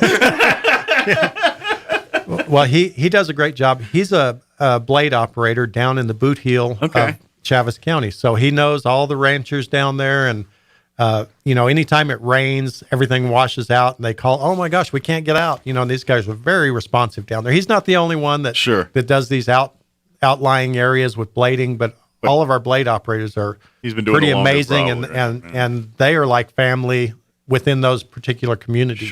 Different parts of the county. It's a big county. Yeah. And they rely on them, and those guys come through every day. So it's really cool. But and that's the unsung heroes of the county and everything. The things that just happen like clockwork, day in and day out, and it's these individuals that make that happen. You're absolutely right. Yeah. That we have so many hardworking people that never get the recognition that they deserve, and so I'm glad we got an opportunity to talk about them. By the way, too, like you're mentioning jobs here, this is if you're serious about starting a family and establishing that foundation, that's a career with the county can do that, because like Bill's saying, it's okay. Maybe they can't match dollar for dollar with oil companies and various other things, but one thing they can trade off is that stability, is that you get, you've got a set schedule, you get holidays off. Oh, by the way, you got a retirement plan, you got health care benefits for you. Excellent. And so the county's health benefits for a family are some of the best in the industry. That's just what it is out there. So you're getting that side. And then, of course, your retirement plan and everything else. you're really and like you said, once you get in with the county, you can do 30, 40 years or 20 years. And our commissioners, I think the last 5 times, now I may be off a year or so, but I think that the last 5 times that there was an increase in our health care cost, the commission voted to not pass that on to us, but they actually absorbed the increase. And as you know, health care has gone up dramatically in the last 10 years, 5 years, whatever. So they take really good care. They also contribute a little more to the retirement than most government agencies do. Our percentage is higher than those around us for that. Our wages may be a little lower. I mean, everyone only has so much that they can, afford to pay a person. Sure. Depending how you want to break it up or whatever. But we have great benefits, and it's a long-lasting thing that would allow, like you say, a young family especially, start in early and work your way and get your foot in the door.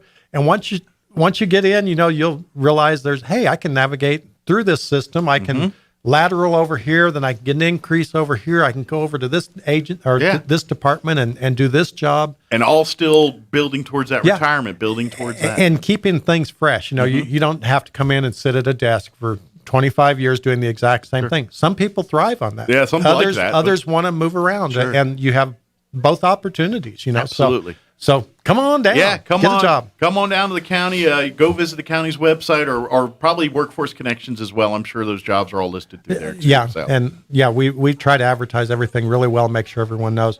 Now, we did have something that was pretty important. Okay.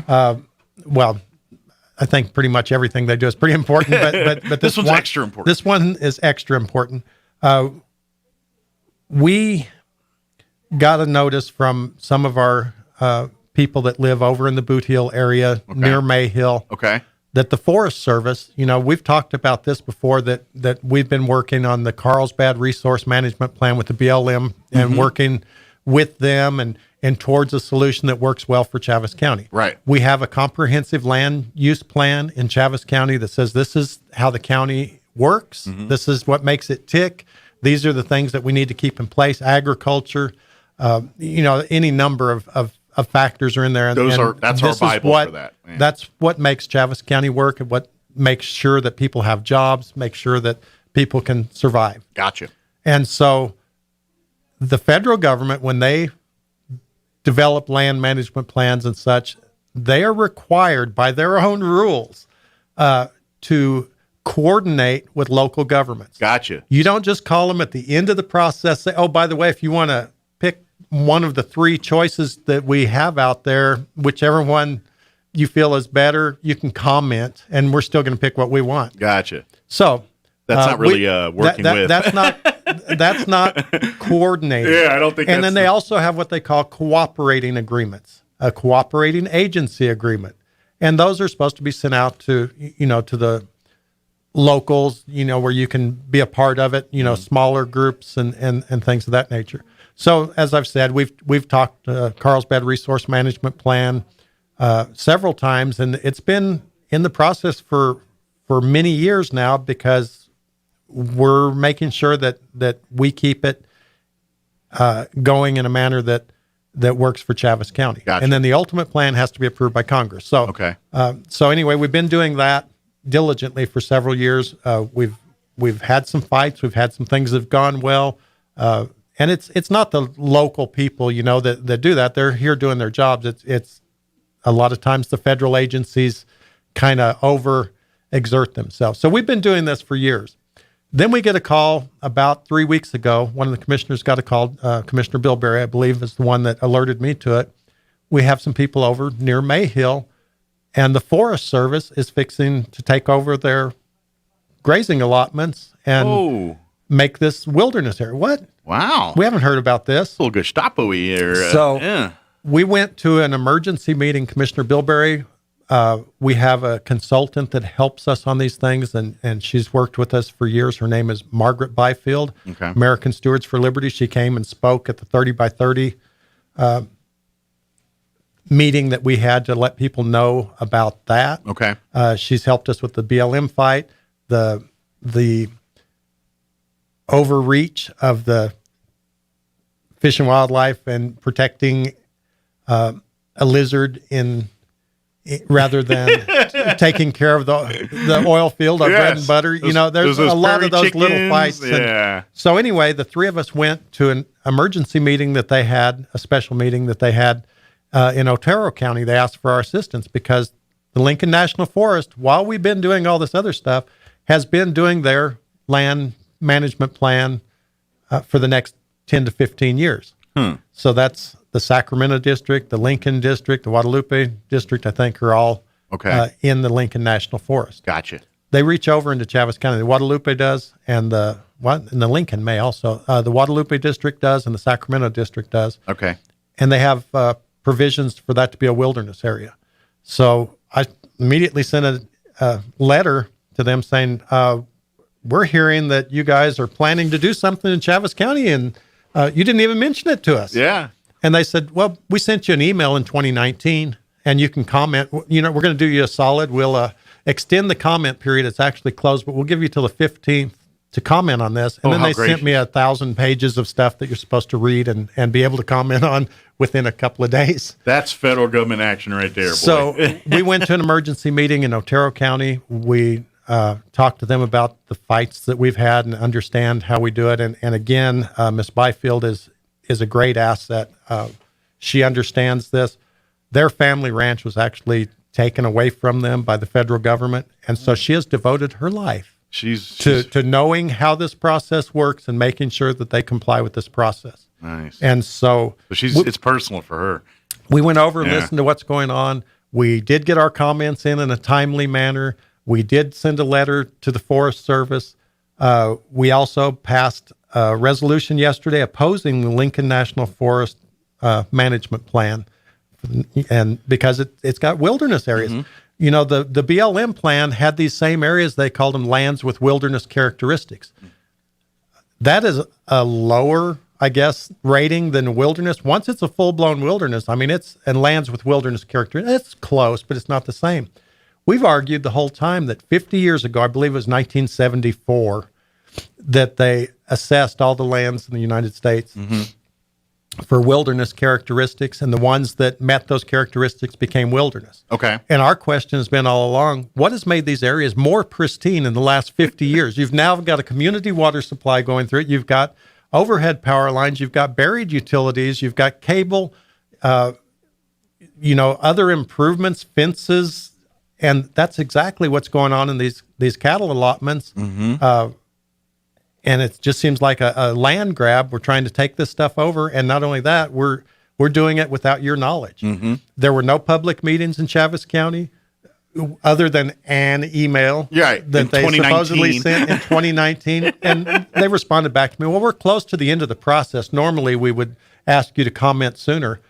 And they allowed us to, we could become a cooperating agency. Well, cooperation and coordination are two totally different things, and they're required by law to do it. So I know their environmental impact statement should have taken into account the Chaves County land use plan and said, this is what they want to do, but we think we want to do this, or we're going to do this, and it's going to parallel or oppose or whatever.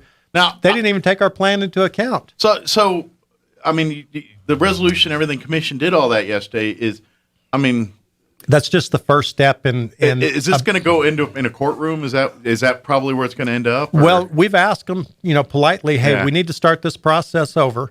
First of all, you need to do a supplemental environmental impact statement that takes into account the Chaves County plan, because it existed long before your planning process, and it takes into account what the needs are of the people in our community.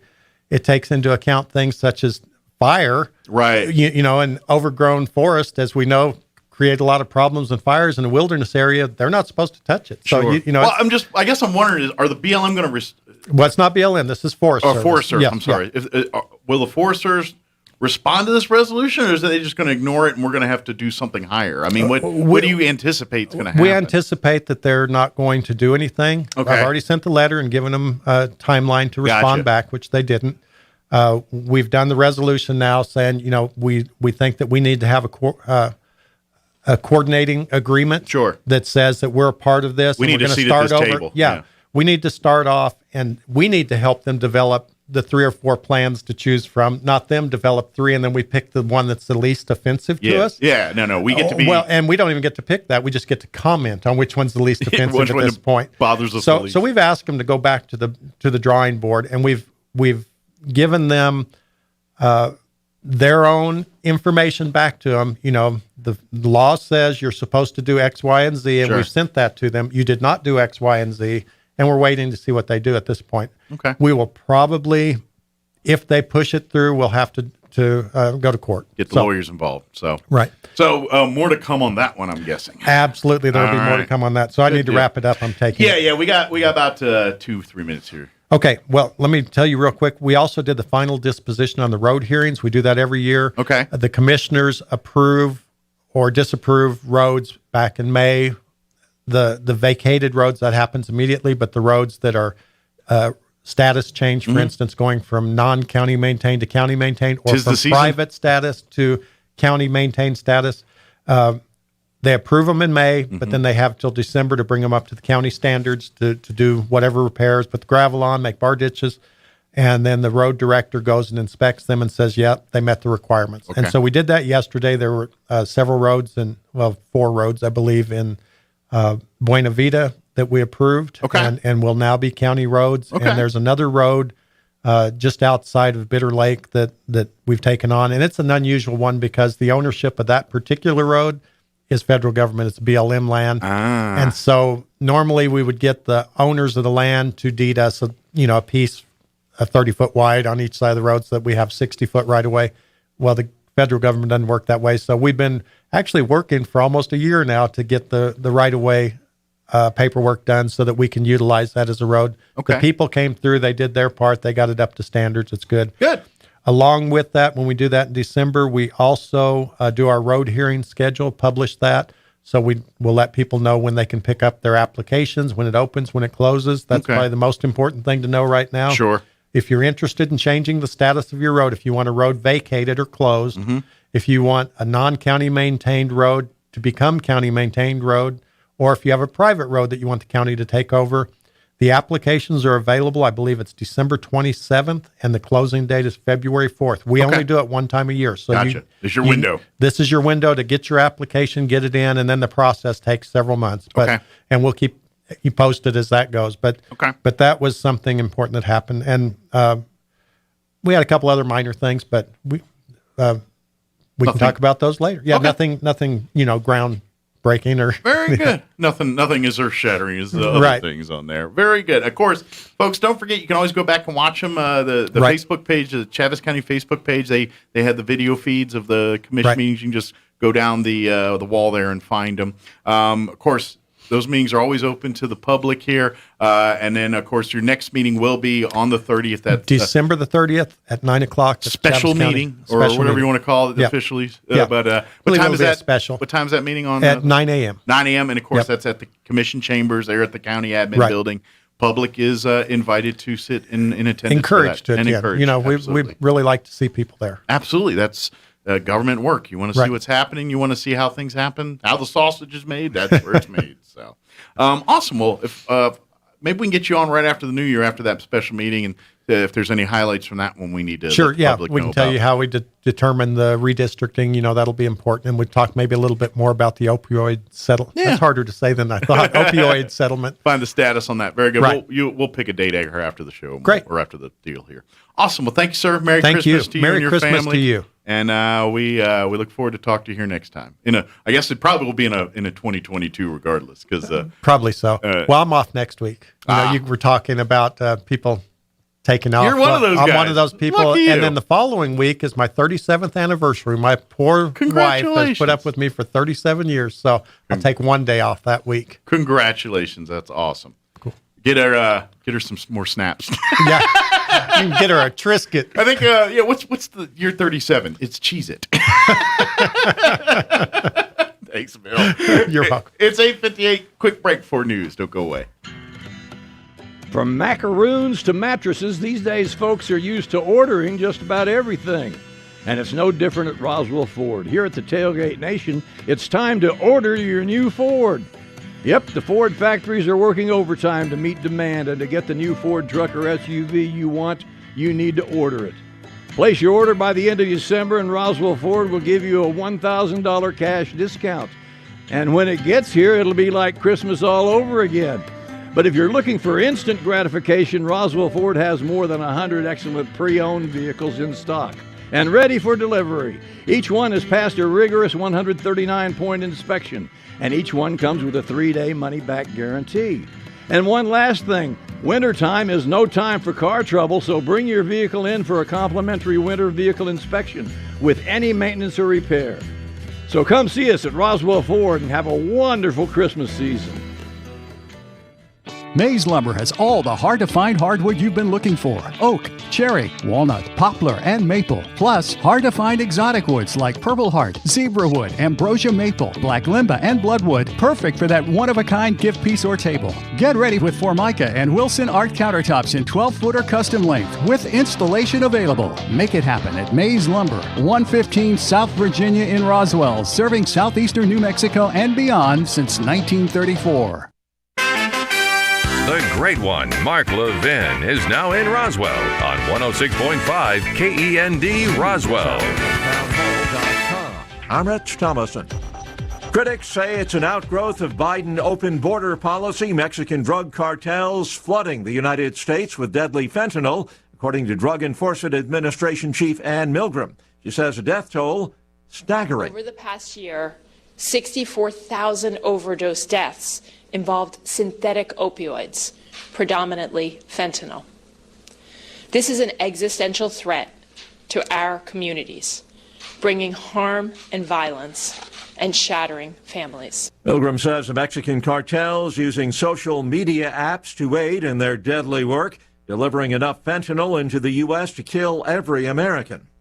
The president acknowledging that his sweeping social spending package will not get passed by Christmas. Lacking the necessary votes in the Senate, Democrats will not be able to meet their self-imposed Christmas deadline. West Virginia's Joe Manchin continues to oppose the nearly $2 trillion package. In a written statement, the president said discussions with Manchin will continue, and he predicted the bill will eventually pass.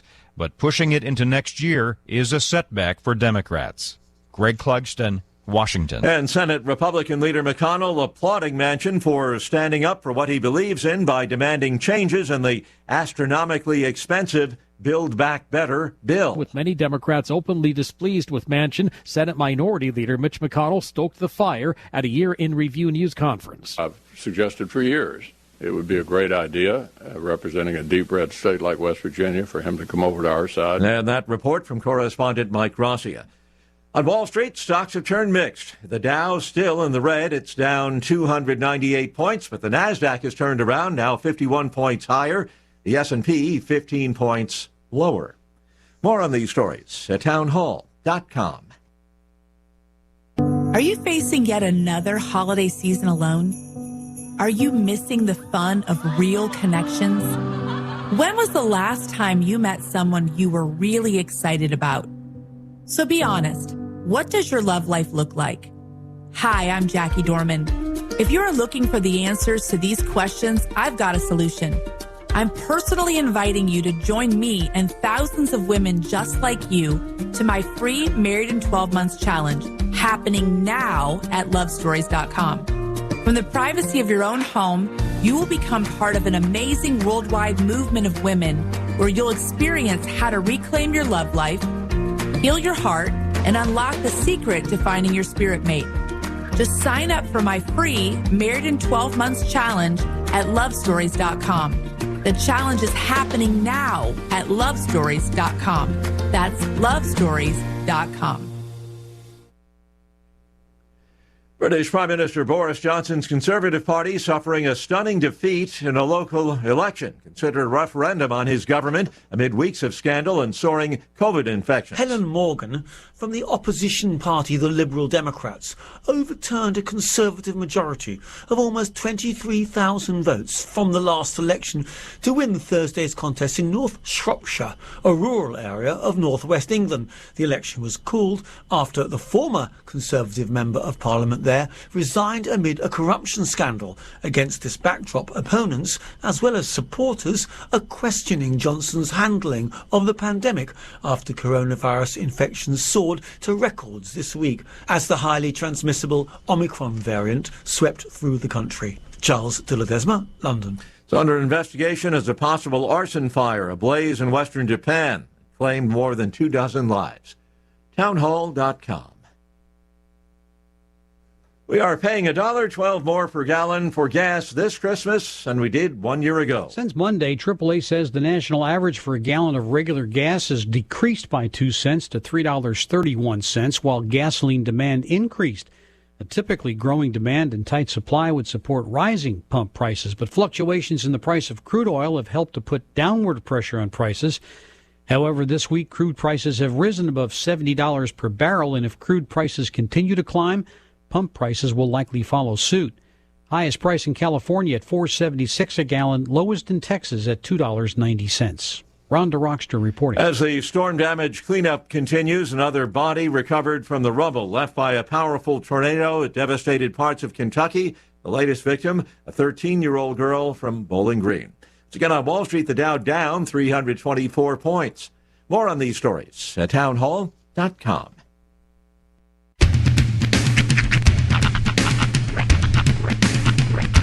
What in the wide, wide world of sports is going on here? I promise you, whatever scum did this, not one man on this force will rest for 1 minute until he's behind bars. Now let's grab a bite to eat. Yeah, come on. I feel the hot wind on my shoulder and the touch of a world that is older. I hit the switch and check the number. Leave it on and then I slumber. I hear the rhythm ringing through it. Flamenco guitar and cumbia music. I hear the talking of the DJ. The travel listen, what does he say? I'm on a Mexican radio. I'm on a Mexican radio. Broadcasting live from high atop the J.P. White Building in downtown Roswell, New Mexico. It's Mornings with Mike Winters on 106.5 Roswell's Talk FM. Is that what I sound like when I talk? Now, here's your host, Mike Winters.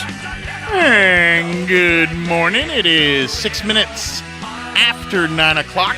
Welcome to hour number 3. Chris Inviernos. Mornings with Mike Winters right here on 106.5 Roswell's Talk FM.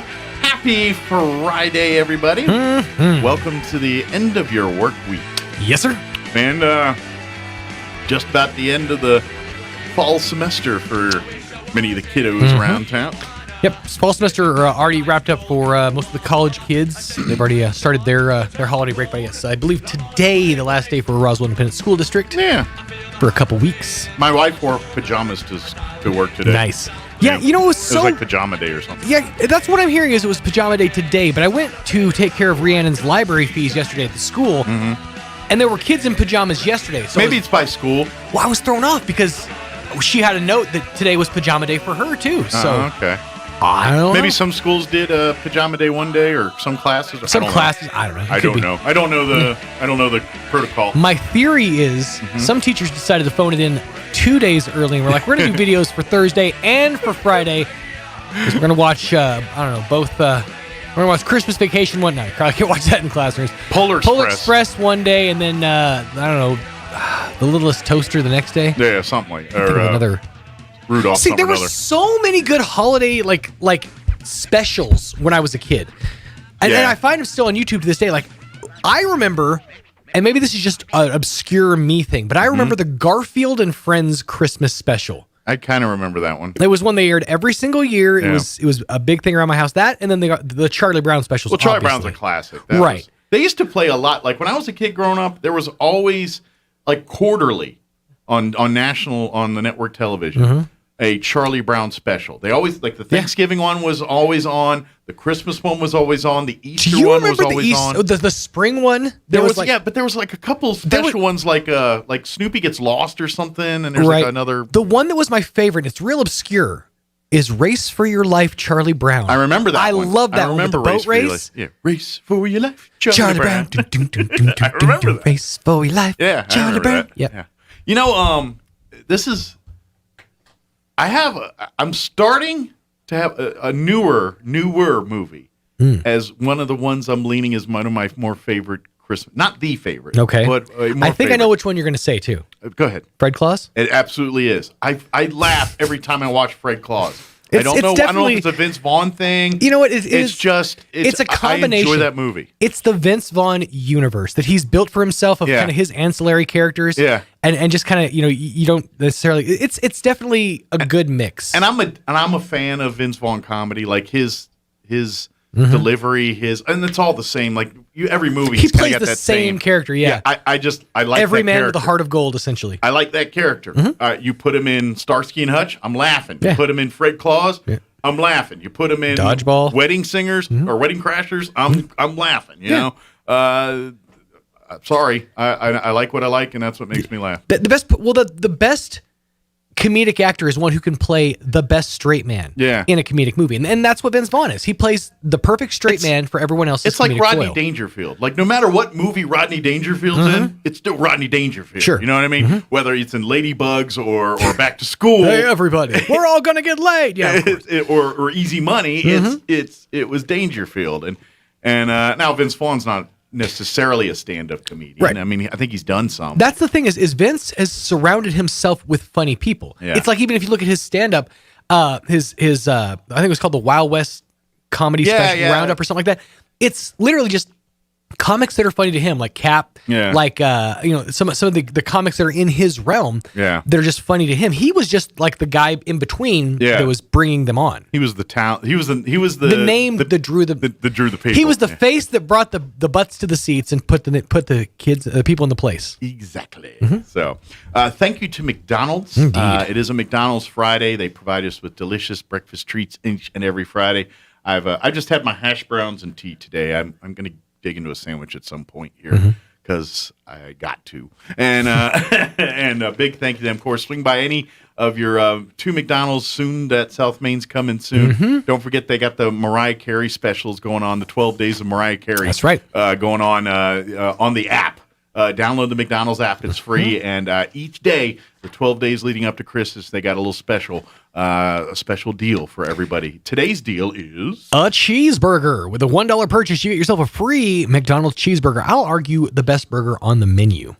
It is. It's in its simplicity. You know what it is? Is there certain times you have a craving for that, and that's the only thing that will satisfy. You could have other burgers, whatever. But you're like, no, I want the OG, the cheeseburger. It's an itch that I get. It's a nostalgic itch because I grew up with the bag of burgers, like and any kids of my generation, they remember growing up with the bag of burgers. Your mom and dad would bring home the bag of basic cheeseburgers. Back in the day, you get them for 40 cents a piece or something. Yeah. So that specific cheeseburger, that the combination of the ketchup, the mustard, the pickles, the diced onions, it's exactly childhood to me. So that's an iconic taste. Yeah. So swing by, recapture that magic today. I will tell you this. The 15th was one. The 21st is the one that's coming up. They're offering they're offering a merch drop on certain days. Okay. Now, I'm not huge on Mariah Carey in any stretch of the imagination. So what kind of merchandise we talking here? From what I gather, it's just like simple things, music like I think like earbuds, maybe things that it says things that help you enjoy Mariah's holiday music more, basically. Okay, just a little swag. But the reason I want to get my hands on it is because in the collector sphere, McDonald's drops are that's like the gold standard. That's like if you can collect like the one-of-a-kind McDonald's drop. Like a lot of people still have a lot of the Rick and Morty stuff from when they did the Szechuan sauce drop. And they still have it in package and all that. And if you can hold on to that can really drop a pretty penny online. Collector's items down the road. Very cool. But download the McDonald's app. Get in on the fun today. It's completely free. Big thank you to McDonald's each and every Friday hooking us up. We thank them. Swing on by today. Get your nuggets on, or get your Big Mac on, or take advantage of that Mariah Carey deal and get the cheeseburger. Do you remember this is before both of our time, but did you ever hear about the record? They put out, it was like a paper record that you could like. It was like I vaguely remember hearing about it. Yeah. You could tear out and put it on your record player, and it would tell you whether you were a winner or not. Yeah. But it also had a song that you could learn. It was like a huge like 2-verse song. You sure it's before my time? Because I kind of remember that happening. I'm not sure. Like I vaguely remember getting like something like that. I would have to look this up because I remember it going down. I've heard stories about it. I vaguely remember that. Real quick, while you're looking that up, I do want to tell you about the fine folks at Vacuums Plus real quick. Let's face it, getting a vacuum cleaner for Christmas, that sucks. But which is why Vacuums Plus would like to invite you to come on down to Anita's Treasures. That's there at Vacuums Plus. There you'll find hundreds of great gift ideas for the holidays. You'll find some of the best prices in town on Southwest wall decor, dream catchers, metal wall art, even unique alien-themed merchandise. Plus, if you love Southwest jewelry in turquoise and copper, they got you covered. They also have the Mexican falsa and serape blankets, and they even got the Baja jackets as well, too. All there at Anita Treasures. Now, if you do need a vacuum cleaner, maybe not gift it, but if you just need one because you need one, they got you covered. They got the Titan and Sirius Vacs priced below what Amazon has, as well as a great selection of vacuums starting at just $25. At Vacuums Plus and Anita's Treasures, they have the perfect gift for anyone, even the practical ones, this holiday season. Stop on by. They're located on Poe in South Main, right here in Roswell. So check this out. Okay. From 1988 to 1989, McDonald's in America distributed approximately 80 million copies of a vinyl record through advertisements and newspapers. The vinyl record's lightweight flexi discs featured an audio skit where a teacher instructed a class on the menu song, which is simply the McDonald's menu set to music. Records also told you whether or not you won. You have to listen all the way to the end with if they messed up in any way, your record was nothing more than a flimsy piece. Okay. After spitting out the menu items at a rapid speed, the class was tasked with repeating back the lyrics without making a mistake. If they messed it up in any way, your record was nothing more than a flimsy piece of plastic trash. If they got all the way to the end without a flaw, you were $1 million richer. In other words, if the kids at the end of the song did it right, then you could win. I kind of sort of It was remember 1988, though, so this wasn't before your time. No, I was class. like, Today we're going to learn the McDonald's 14. menu song and give a listener out there a chance to win $1 million. I kind of remember that. Repeat after me. Repeat after me. And it's set to the song, Life is a Rock, but the radio rolled in. Okay.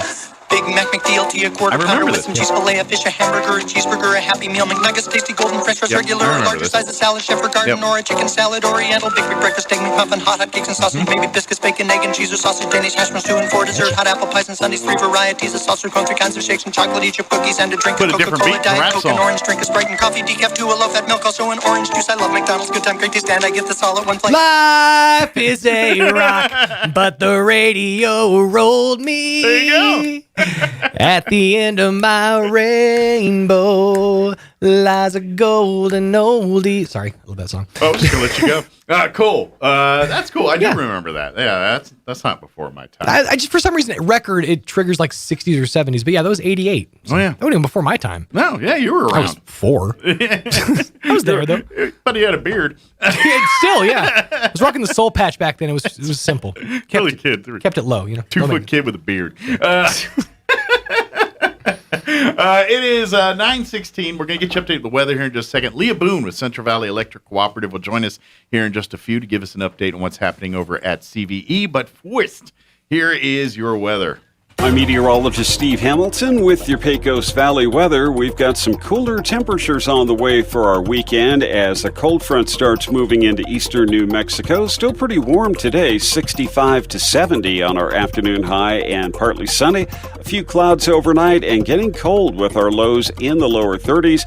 Then quite a bit cooler on Saturday with highs in the upper 40s and low 50s, around 50 and sunny Sunday. That's your latest forecast. I'm meteorologist Steve Hamilton.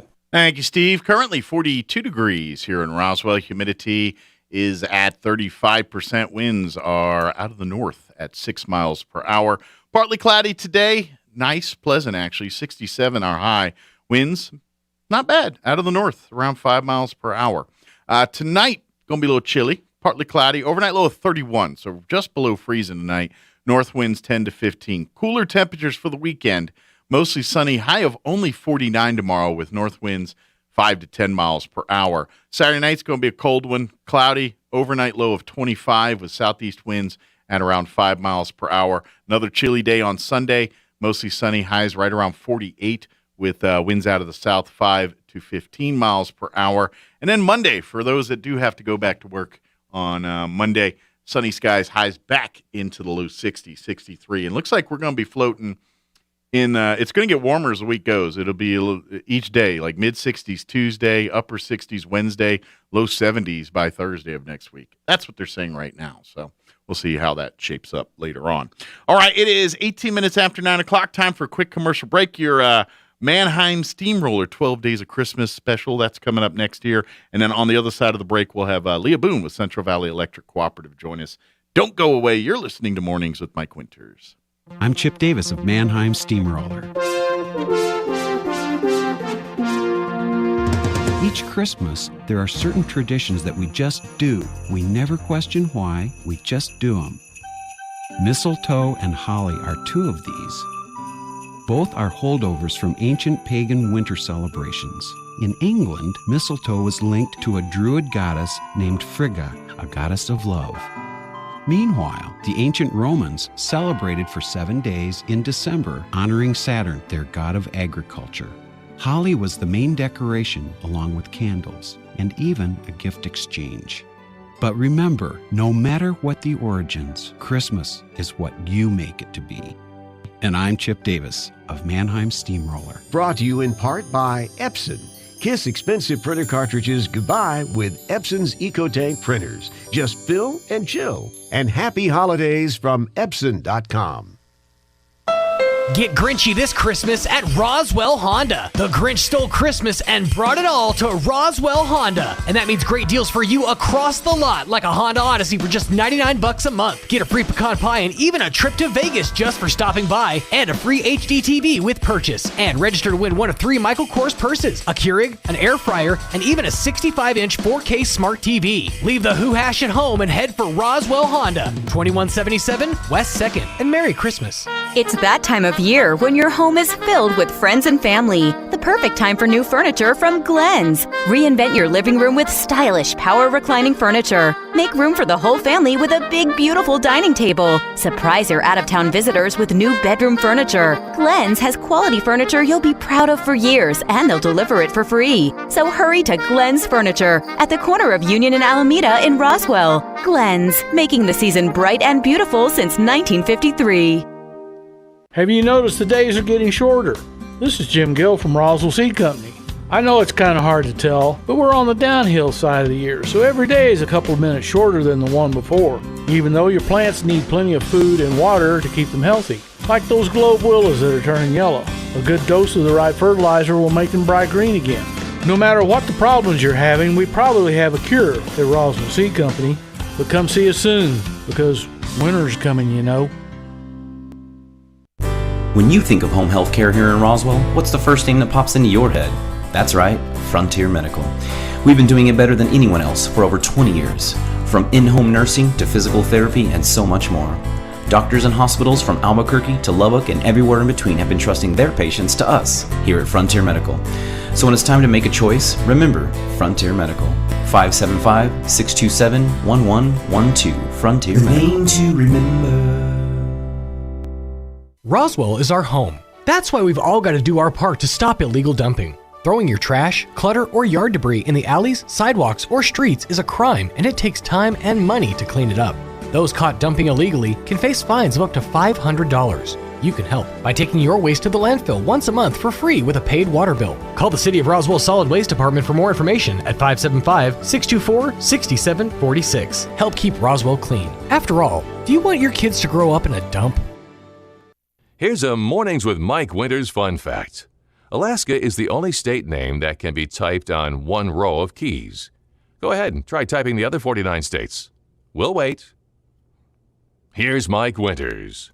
And good morning. It is 22 minutes after 9 o'clock, and joining us in studio this morning from Central Valley Electric Cooperative, Leah Boone back with us. Good morning, Leah. Good morning. How are you doing today? I'm good, and I just want to tell you, I listened to you all the way up here. Yeah? I heard the whole cracker thing. Oh, the cracker debate. And yes. I have a 2 cents to share. Sure. So, one of the most undervalued utilized chicken and biscuits. Yeah. Underappreciated cracker on this earth is the good old chicken and biscuit. Yes, chicken and a biscuit. That's what we were at the end. We were joking. Yeah, that's officially the best tasting cracker of all time. Well, I literally made a pit stop at Albertsons and got you a box. Well, thank you. So Merry Christmas. Thank you very much.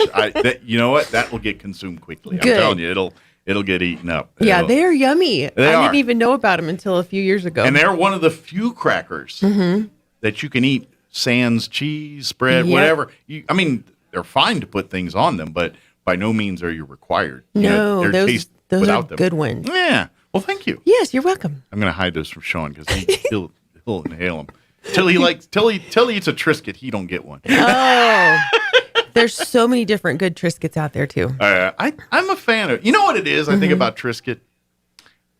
You look at it and it looks like a kind of a shredded mini wheat almost. Yes. A little bit like a flattened out shredded mini wheat, and so you're thinking, all right, this is going to taste very, dry, weedy, and then you pop it in your mouth and there's like the salt or whatever on it, and you're just like, whoa, this has got more flavor than I anticipated. Yes. So I think that might be part of it. You kind of go in with a low bar before you put it in your mouth, and then you put it in, you're like, whoa, that surprised me. Yep. So I think that's what goes on with Triscuit, but I like them. And you can eat them just right out of the box, or you can cook something, like bake something on them. Yeah, There's it's true. a whole different. I've never tried that, but I guess you could. Yeah. If you go to the website, there are tons of recipes on things that you can cook. With Triscuit? Mm-hmm. Have you tried any? Oh, yes. And definitely. any successes? Oh, yeah. Oh, good. Meat, cheese, you can do whatever you want. Okay. Fruits, vegetables, dips.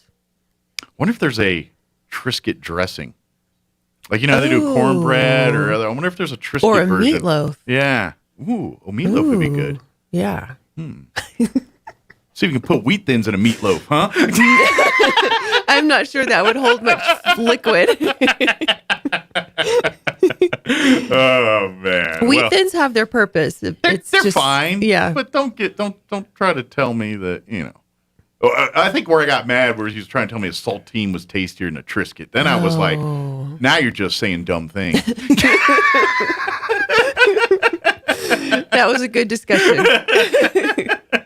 Very good. Well, I'm sure there's not the big cracker debate going on at CVE this morning. No. At least not yet. Not yet. Maybe later. We might have other debates going on, but not the cracker one. So what's new? What's been going on? I know I'm sure there's been a lot under the radar happening with CVE. And There's been a couple of, really windy situations in the last few weeks, and we didn't, knock on wood, experience huge problems or incredibly, problematic outages. Sure. But one of the things we did want to do was prepare people for that, which kind of links in to preparing again for the cold winter. We may not experience the cold weather yet, but we will.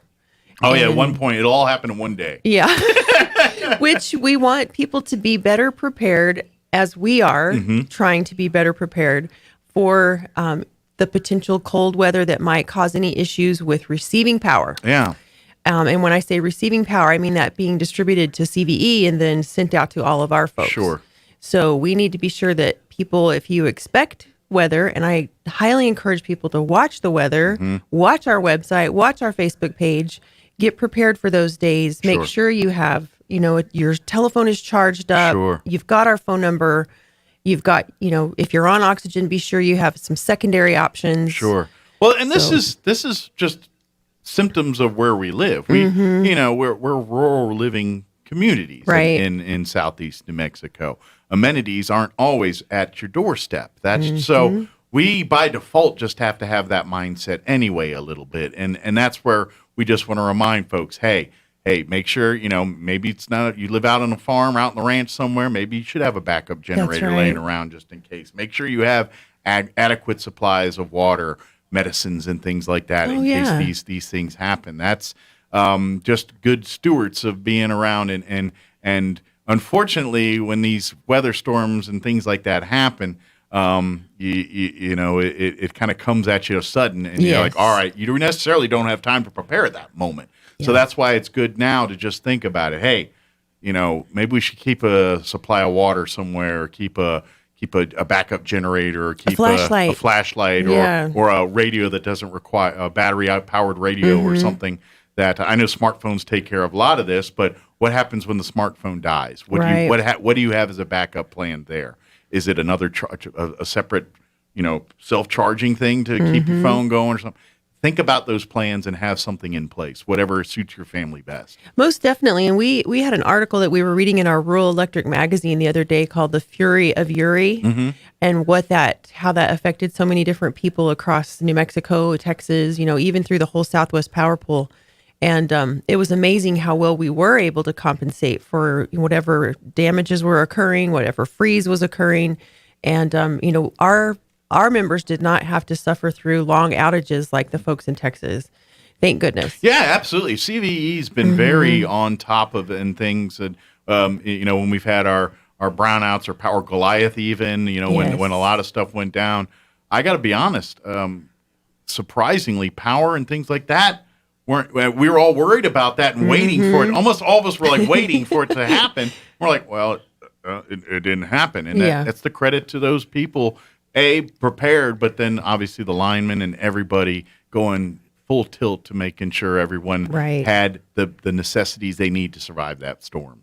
So I think it's just incredibly important that people watch our communications. If we send something out like in our newsletter, which another topic I wanted to talk about today, it's important that you read these things. If you want to stay informed, if you want to be sure to be prepared for these things, the communications that we send out are incredibly valuable for you to know what's ahead or to know what to expect. Absolutely. So I just want to, everybody needs to pay attention to that kind of stuff. Just, use the downtime and holiday season to get back and saying, read some stuff. get informed, get up to date. And to be honest, you might learn a thing or two or not even just safety related all the time. Maybe it's following and staying up to date with the newsletter or the CVE Facebook page or any of these various forms of communication. Staying up to date, you maybe it's not all safety. Maybe you're like, they got deals on water softeners right now.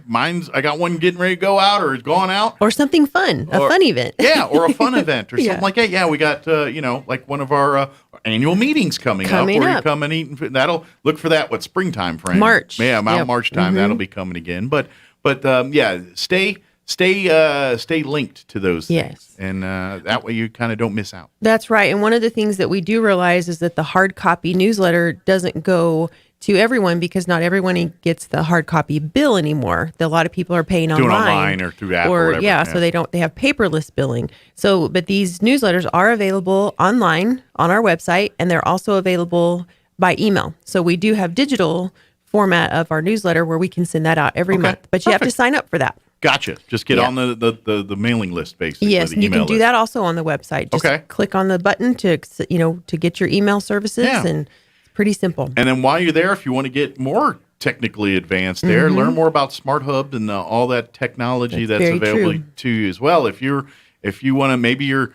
looking at your budget and looking at everything, it's like, all right, how do I save money? Go access the Smart Hub. That'll tell you all kinds of information about your power usage, how it's used, where it's used. If there's something wrong, that's going to be a good place for a Sherlock Holmes to take an investigation. Say, all right, there's an anomaly here. That's where I can start seeing where my problem is. Well, I think that whole process is fascinating. I mean, just being able to talk through that usage of daily, hourly, monthly, and comparing month to month and year to year.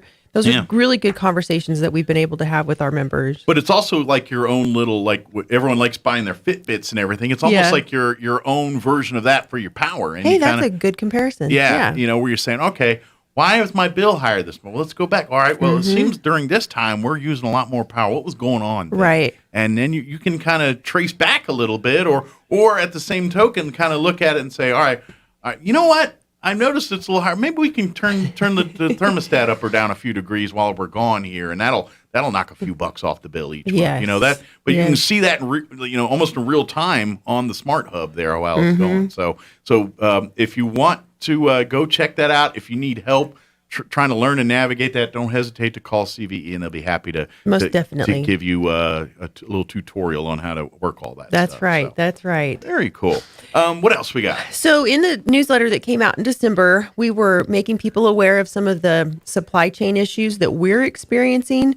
I know that supply chain situations have been discussed and talked about for months now, and I don't know that we ever thought it would directly hit us like it has. So, like parts and things? Yes. Okay. Yeah. So when we wrote this article, some of the things that we were delayed on receiving were poles even. Okay. Poles. The big wooden poles. Meters. Okay. Not so much transformers at that time, but those were some of the things that we were waiting for then. Well, now we're at the point where we are having a hard time receiving our cross arms and some other, even the guy wires that hold the tension on the poles and the covers for those. We are having a hard time getting those. So we wanted to make sure that members of any sort, whether it's commercial or residential or irrigation or whatever, that if you are preparing for any type of upgrades, if you're building any new construction in 2022, you need to get with us sooner than later, so that we can get your contract in place and get those items ordered and hope for the best. How does that work? And I'm kind of curious. You know, I don't know if there's a system in place or something, but is there like minimums you all have to keep on hand for emergencies or things like, all right, you got to keep a transformer or something like at the ready in case one blows an emergency? Is there like any kind of requirements or I don't know if there's an actual formal requirement, and that's not to scare anybody or to say that we aren't I'm just curious if there was like, all right, we got some here, but that's only in case one goes down in a storm or something we got to replace right away. We can't use that for an upgrade or a something that's just a maintenance related issue. Right. It would be more towards helping somebody in an emergency than it would be for a voluntary system improvement on our side. Okay. If it's a request of the member, of course, that's a higher priority. But,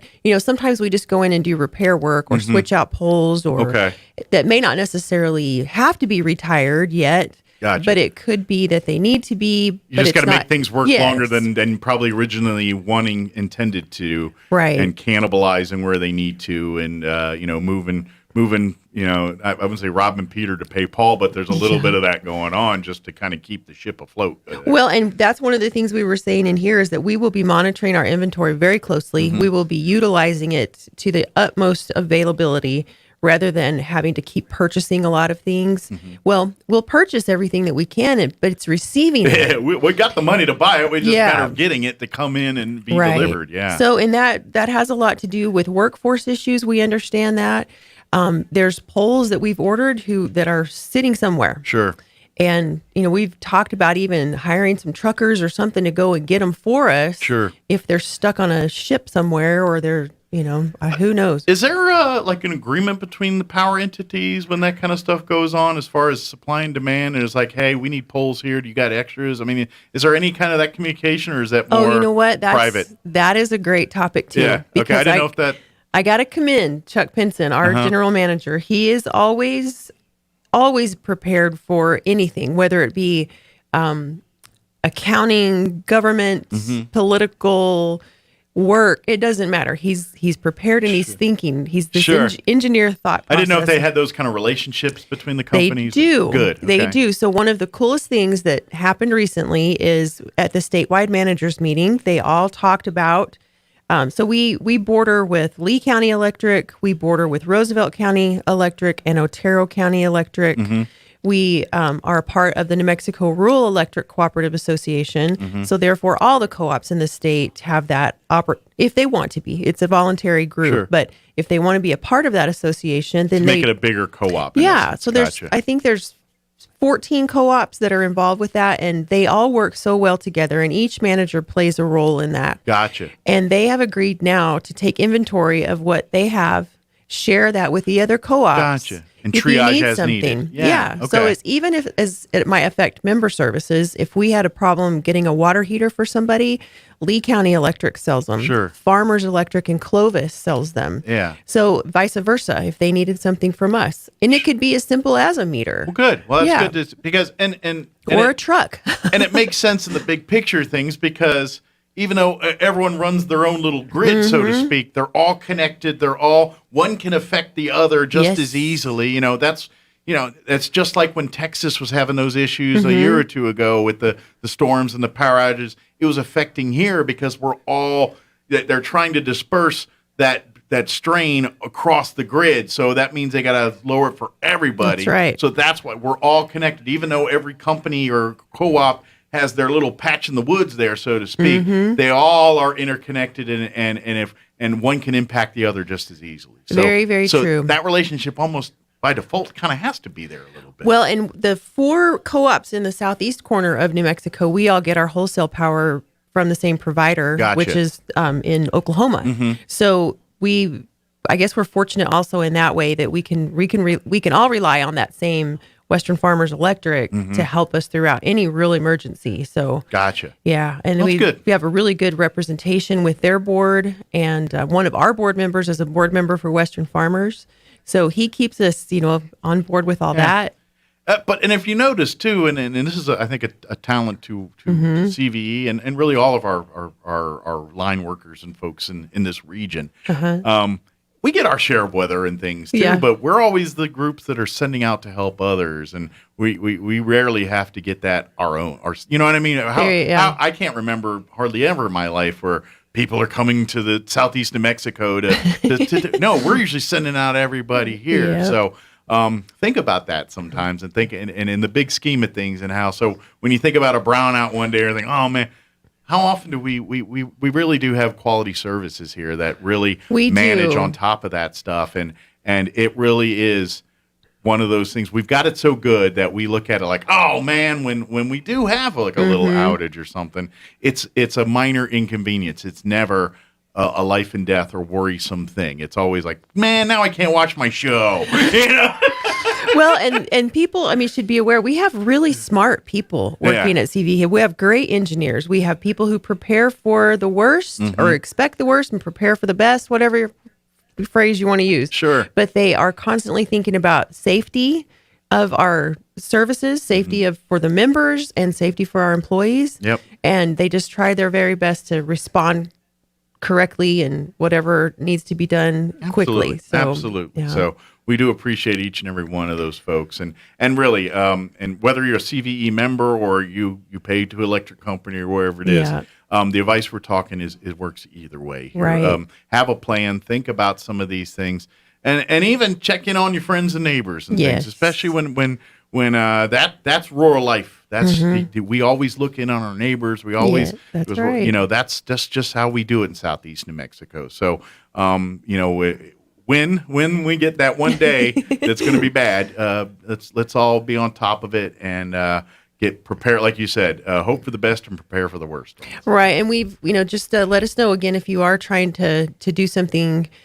I don't know if this year is the best year to even be trying to build something because of the cost of everything, but that's everybody's personal preference and an opinion. So, well, it's based on need. How bad do you need it? Right. If it's real bad, then maybe you should get started. If it's something that maybe we can make do for a year, let's try to do that. Yeah, because in the long run, you're probably going to save money and time and work and everything else if you can. That's right. But get with us to get your contracts in place if you are going to be building, or if you need an upgrade or any changes to your service. So absolutely, get with us soon. Absolutely, and I imagine especially for your bigger commercial that have larger power needs and things, some of your oil companies and various other out in the field business entities that have bigger power demands and stuff. Of course, they go through a whole different coordination than the residential folks do. Well, and even if you are building a house, let us know too ahead of time. And building a house there's not near as much to be considered from our service, but I guess it's location's everything on that one. Location. If you're out on a ranch somewhere building a house, there's probably a different set of rules than if you're in a community, especially if you need a line extension. Yeah, because that would take time. It is. I wonder if that's another conversation for the day, because I was like phone lines. If you remember that, now cell towers have changed all that, but I remember this was early 2000s, and we had cell towers, but it wasn't. Like we had a tower site out 6 Mile Hill from here, so just outside of town. But the phone company, and that was really, we wanted to put a phone line out there for but the phone company wanted like $100,000 to just run a phone line a couple miles out to this thing. So obviously we didn't do that. but when you talk about that stuff and technologies, now we have technology that's different. So we saved that $100,000 and we still do the same thing. But it's kind of interesting you say that. So plan ahead when you talk about that kind of stuff. And personally, in 97, 98, 99, we lived in on Highway 529, Lee County, and we had bag phones. We had a bag phone in the home. Yeah. We had bag phones in our vehicles, and that's how we communicated, even with the other people on the ranch. So we never had a phone line, a real phone line for 3 years. It was the bag phones. Yeah, it was totally the bag phones. We had a bag phone, the old radio station that was used for remotes and stuff. And, Yeah. and it was literally a bag phone. It's a phone in the bag with the whole brick and everything else. And it had pretty good reception. Yeah, for its day, it was a pretty good phone. And you look kind of cool walking around with it. So. Carried over your shoulder. You look like a mover and a shaker when you got that thing on your ear. Right. Very good. What else do we want to make sure we let folks know about? So, again, about our communications, check out cvecoop.org, our website. Our Facebook page is Central Valley Electric Cooperative. And we do have the newsletters. The Enchantment Magazine is another opportunity to learn about things. We have the whole center part of that, which is a beautiful magazine publication. It's that's released every month. Is it Eddy County, or does that come up here this all time? months? Okay. All counties get one every month. I couldn't remember if it came up this way or not, or if that was a southern part of the county. Nope, everybody gets it. So cool. It's a beautiful little publication, and it is tailored to whatever cooperative that you're with. Okay. So if you are with, Lee County or somebody else, then they get that middle portion. Oh, I got you. Yeah, but so the rest of it is customized to the region it goes to. Perfect. Yes. So that's always a really good piece of information, and it's a pretty publication. They do picture contests and recipes and all kinds of. It's a lot of audience participation in some of those magazines. Cool. So get a copy. Get a copy. And very good. Again, just sign up for those emails if you want to be better informed about what's coming up. Any updates for, are we still in the window for home energy audits and all that? Or It's closed until April. April. So that'll kick back up in April. April 1st. So we'll talk more about that. So we'll talk more about that in the spring. But put it on your radar for folks who've never had this done and you're a CVE member. Or if it's been a long time, I don't know what the 5 years. 5 years or something. It's been more than 5 years. We've never had it done. Right. So here in the spring, start getting on the horn about signing up for home energy audits. We'll talk more about it in the spring. But basically, they send a team of people that come through and make sure your vents are good, your seals around your doors and windows are good. It's a great process. Even your plumbing under the sinks, insulated, things like they do these real quick checks. And if there's minor stuff, they fix them right on the spot. Like if your seal is a little off, they'll reseal it for you. Or if your vent, the caulking around the vent there is a little needs some updating. They do all that kind of stuff. And then of course if there's bigger issues, they'll let you know and work with you on trying to get that fixed if you'd like to. And the best part is it's free. It's absolutely free. Free to the members. Yes, and it's I've had one done a year or two ago myself. They're quick, they're efficient, and it's amazing. It's an amazing process. Get it done if you're able to in the spring. But I know that's a spring thing. But just want to be in your bonnet for later on. Right, and then I guess the other thing would be is our office closures for the holidays. Okay. So we will be closed Friday the 24th. Okay. And Monday the 27th. Okay. And then we will be closed that following Friday, the 31st. All right. For New Year's. Very good. So next Friday, Monday after, and then the New Year's Eve on the 31st. Right. There. So this is your last Friday. Yeah. For 2 weeks, you can come to visit CV. But we also will have dispatchers on duty. Yeah. So that doesn't mean that we won't be working. It's just. So if you have a power issue on either of those days, there are people on call. Right. Take care of it. Just the office will be closed. But if you want to come in and learn about Smart Hub, you're going to have to wait till another day. Yeah. But also you can learn a lot just by coming in the lobby. Absolutely. Yeah, we have a great new marketing system just there in the lobby, some big screens, and it's kind of fun. Nice. So come interact. Yeah, come see us. Yeah, or if you're looking if you're looking for an excuse to come in there and you're interested about geothermal and all that too, that building's a prime example. It's the CV building in Artesia there uses that geothermal technology. So if you kind of want to learn more about it, and if you're thinking about building in 2022 and want to know more about that, go. There's a prime example for you to to kick the tires on. It's very efficient. Still, I mean, we're 8.5 years in that building. Not quite 8.5, but 8, and it's still just running like a champ. Yep. Yeah, it's a big savings over the long haul too. Yes, most definitely. And it's one of those things. It's greener, cheaper, and renewable, and as efficient or as productive. Like I'm saying, it's not like it's dependable. It's not like swamp cooler versus refrigerated air where you're like, no. It works as good as the refrigerated air, but half the issues. And everything else. Right. It's very, very economical. Yeah. Well, Merry Christmas to you and yours. Merry Christmas to you and yours. If I don't see you, I probably won't see you here before Christmas, but if I do, and then we'll talk to you again in hopefully a brighter 2022. Yes. Let's hope so. Knocking on wood for that one. We're due a good year. Yes. We can only have so many bad years in a row. We got to have a good one. It's been a lot. We're due. It's been a lot. We're due. So thank you, Leah. Thank you. Have a good and one. Thank you for the chicken and a biscuit. We're going to be eating that here in a little bit. They're delicious. They're tasty. Even kids like them. I know. And they don't have to know that there's, Yeah. They don't really have to. The name kind of freaks people out. Well, I think kids are like, because it's got a cartoon chicken on it. So and adults are like, well, that must be not real crackers. I need something with something that's got a lot of big fiber words on the front. Yeah, there's so many changes, like the keto friendly and. I wish they'd market to us like kids sometimes. Like I want my cereals to have cool pictures on it too. Why do I got to get the one that's just it's good for your heart? Yeah, just talking about how healthy it is. I'm like, I want where's the one that tells me how tasty it is? Yeah, you want the little toucan. Sam. Yeah, Mm-hmm. yeah. But I want adult cereal. But I want. Yeah. I don't want to feel like I don't want to embarrass myself because I'm eating tricks. And I'm a 48-year-old man. You know what I mean? There's nothing wrong with that, though. There isn't, and I'll do it. But I'd like to have a little decorum with my breakfast cereals. Thanks, Leah. It is 9:49. Let's get you up to date with local news, Chaves County sports update, Hannity update, all coming up next. Don't go away. Now for a Pecos Valley news update, I'm Jared Cirillo. Thanks for joining us this hour. Our top story, Spring River Zoo has some new residents that are ready to meet the public.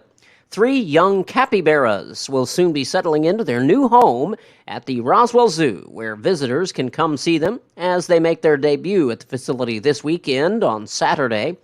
The trio of male capybaras are 4.5 months old. They come to Spring River Zoo from Wildlife World Zoo, Aquarium, and Safari Park, which is in Litchfield Park, Arizona. The animals were born there on August 1st. A ribbon-cutting ceremony is planned for Tuesday, December 21st at the new Deming-Lee Bridge.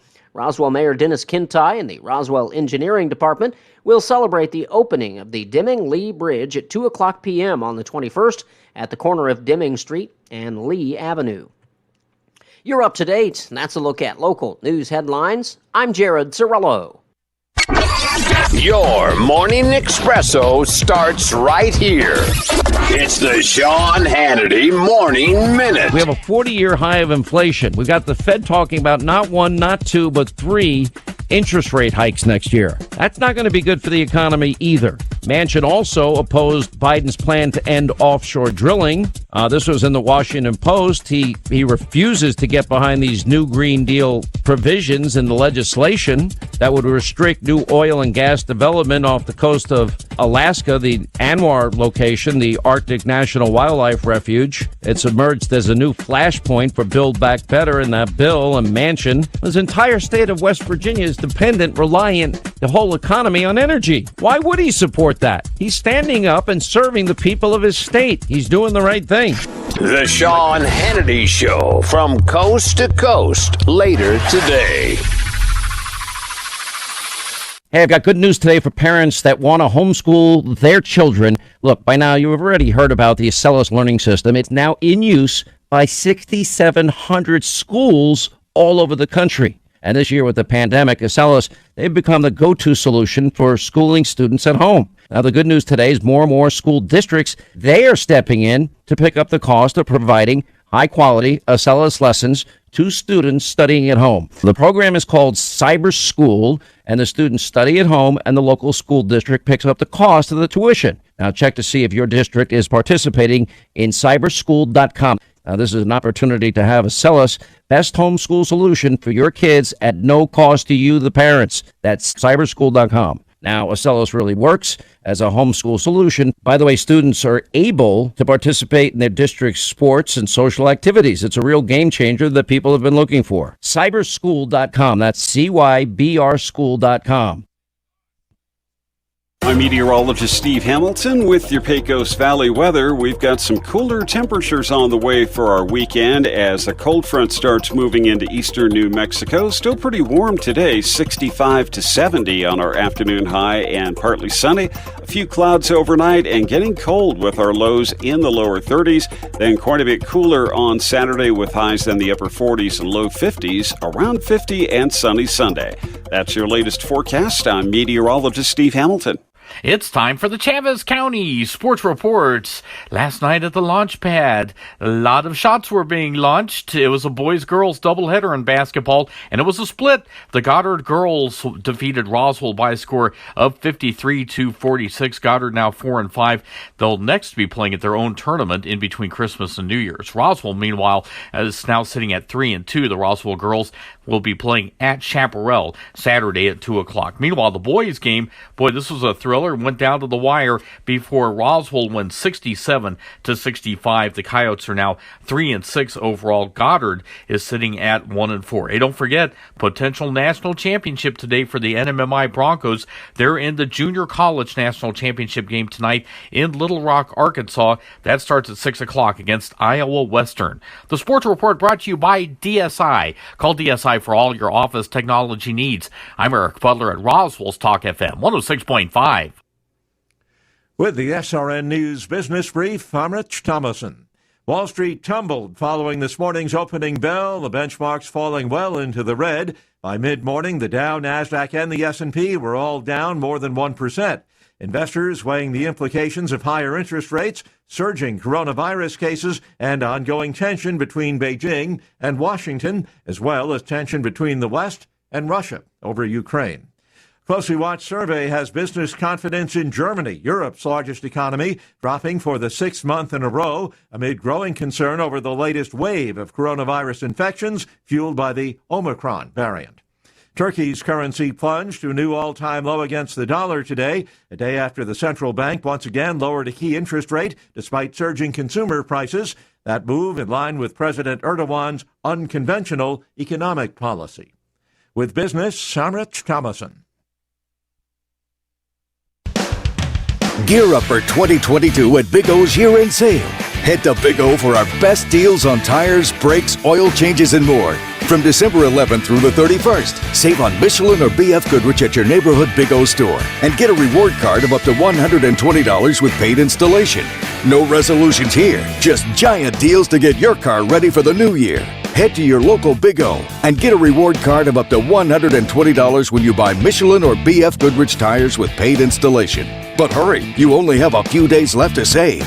Go big at Big O during our incredible year-end sale. December 11th through the 31st. Big O Tires, the team you trust.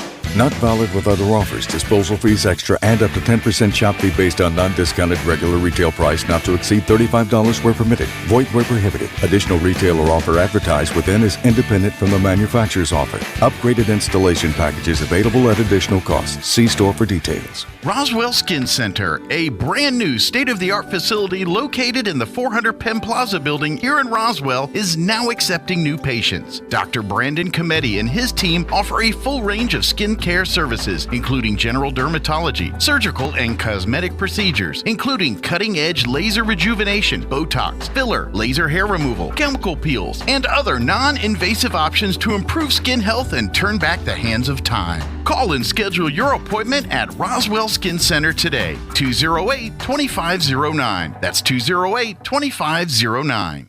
Cancer. So many lives are touched by cancer. In fact, 1 in 2 men and 1 in 3 women will be diagnosed with cancer. At the American Cancer Society, we're on a mission to free the world from cancer. It's a big mission, driven by little things like a ride to treatment, a free place to stay, a 24/7 helpline. But these little things are really the big things, because to a cancer patient and their family, they're everything. And every day we reach thousands of cancer patients who so desperately need these services. But we need your help to get these critical services to more people and families in need this holiday season. Go to cancer.org and join the fight against cancer. It takes just minutes to donate and help provide essential support to cancer patients and their families. Don't wait. More than 1 in 3 people will be diagnosed with cancer. Go to cancer.org right now and make a difference. Go to cancer.org. Here's a Mornings with Mike Winters fun fact.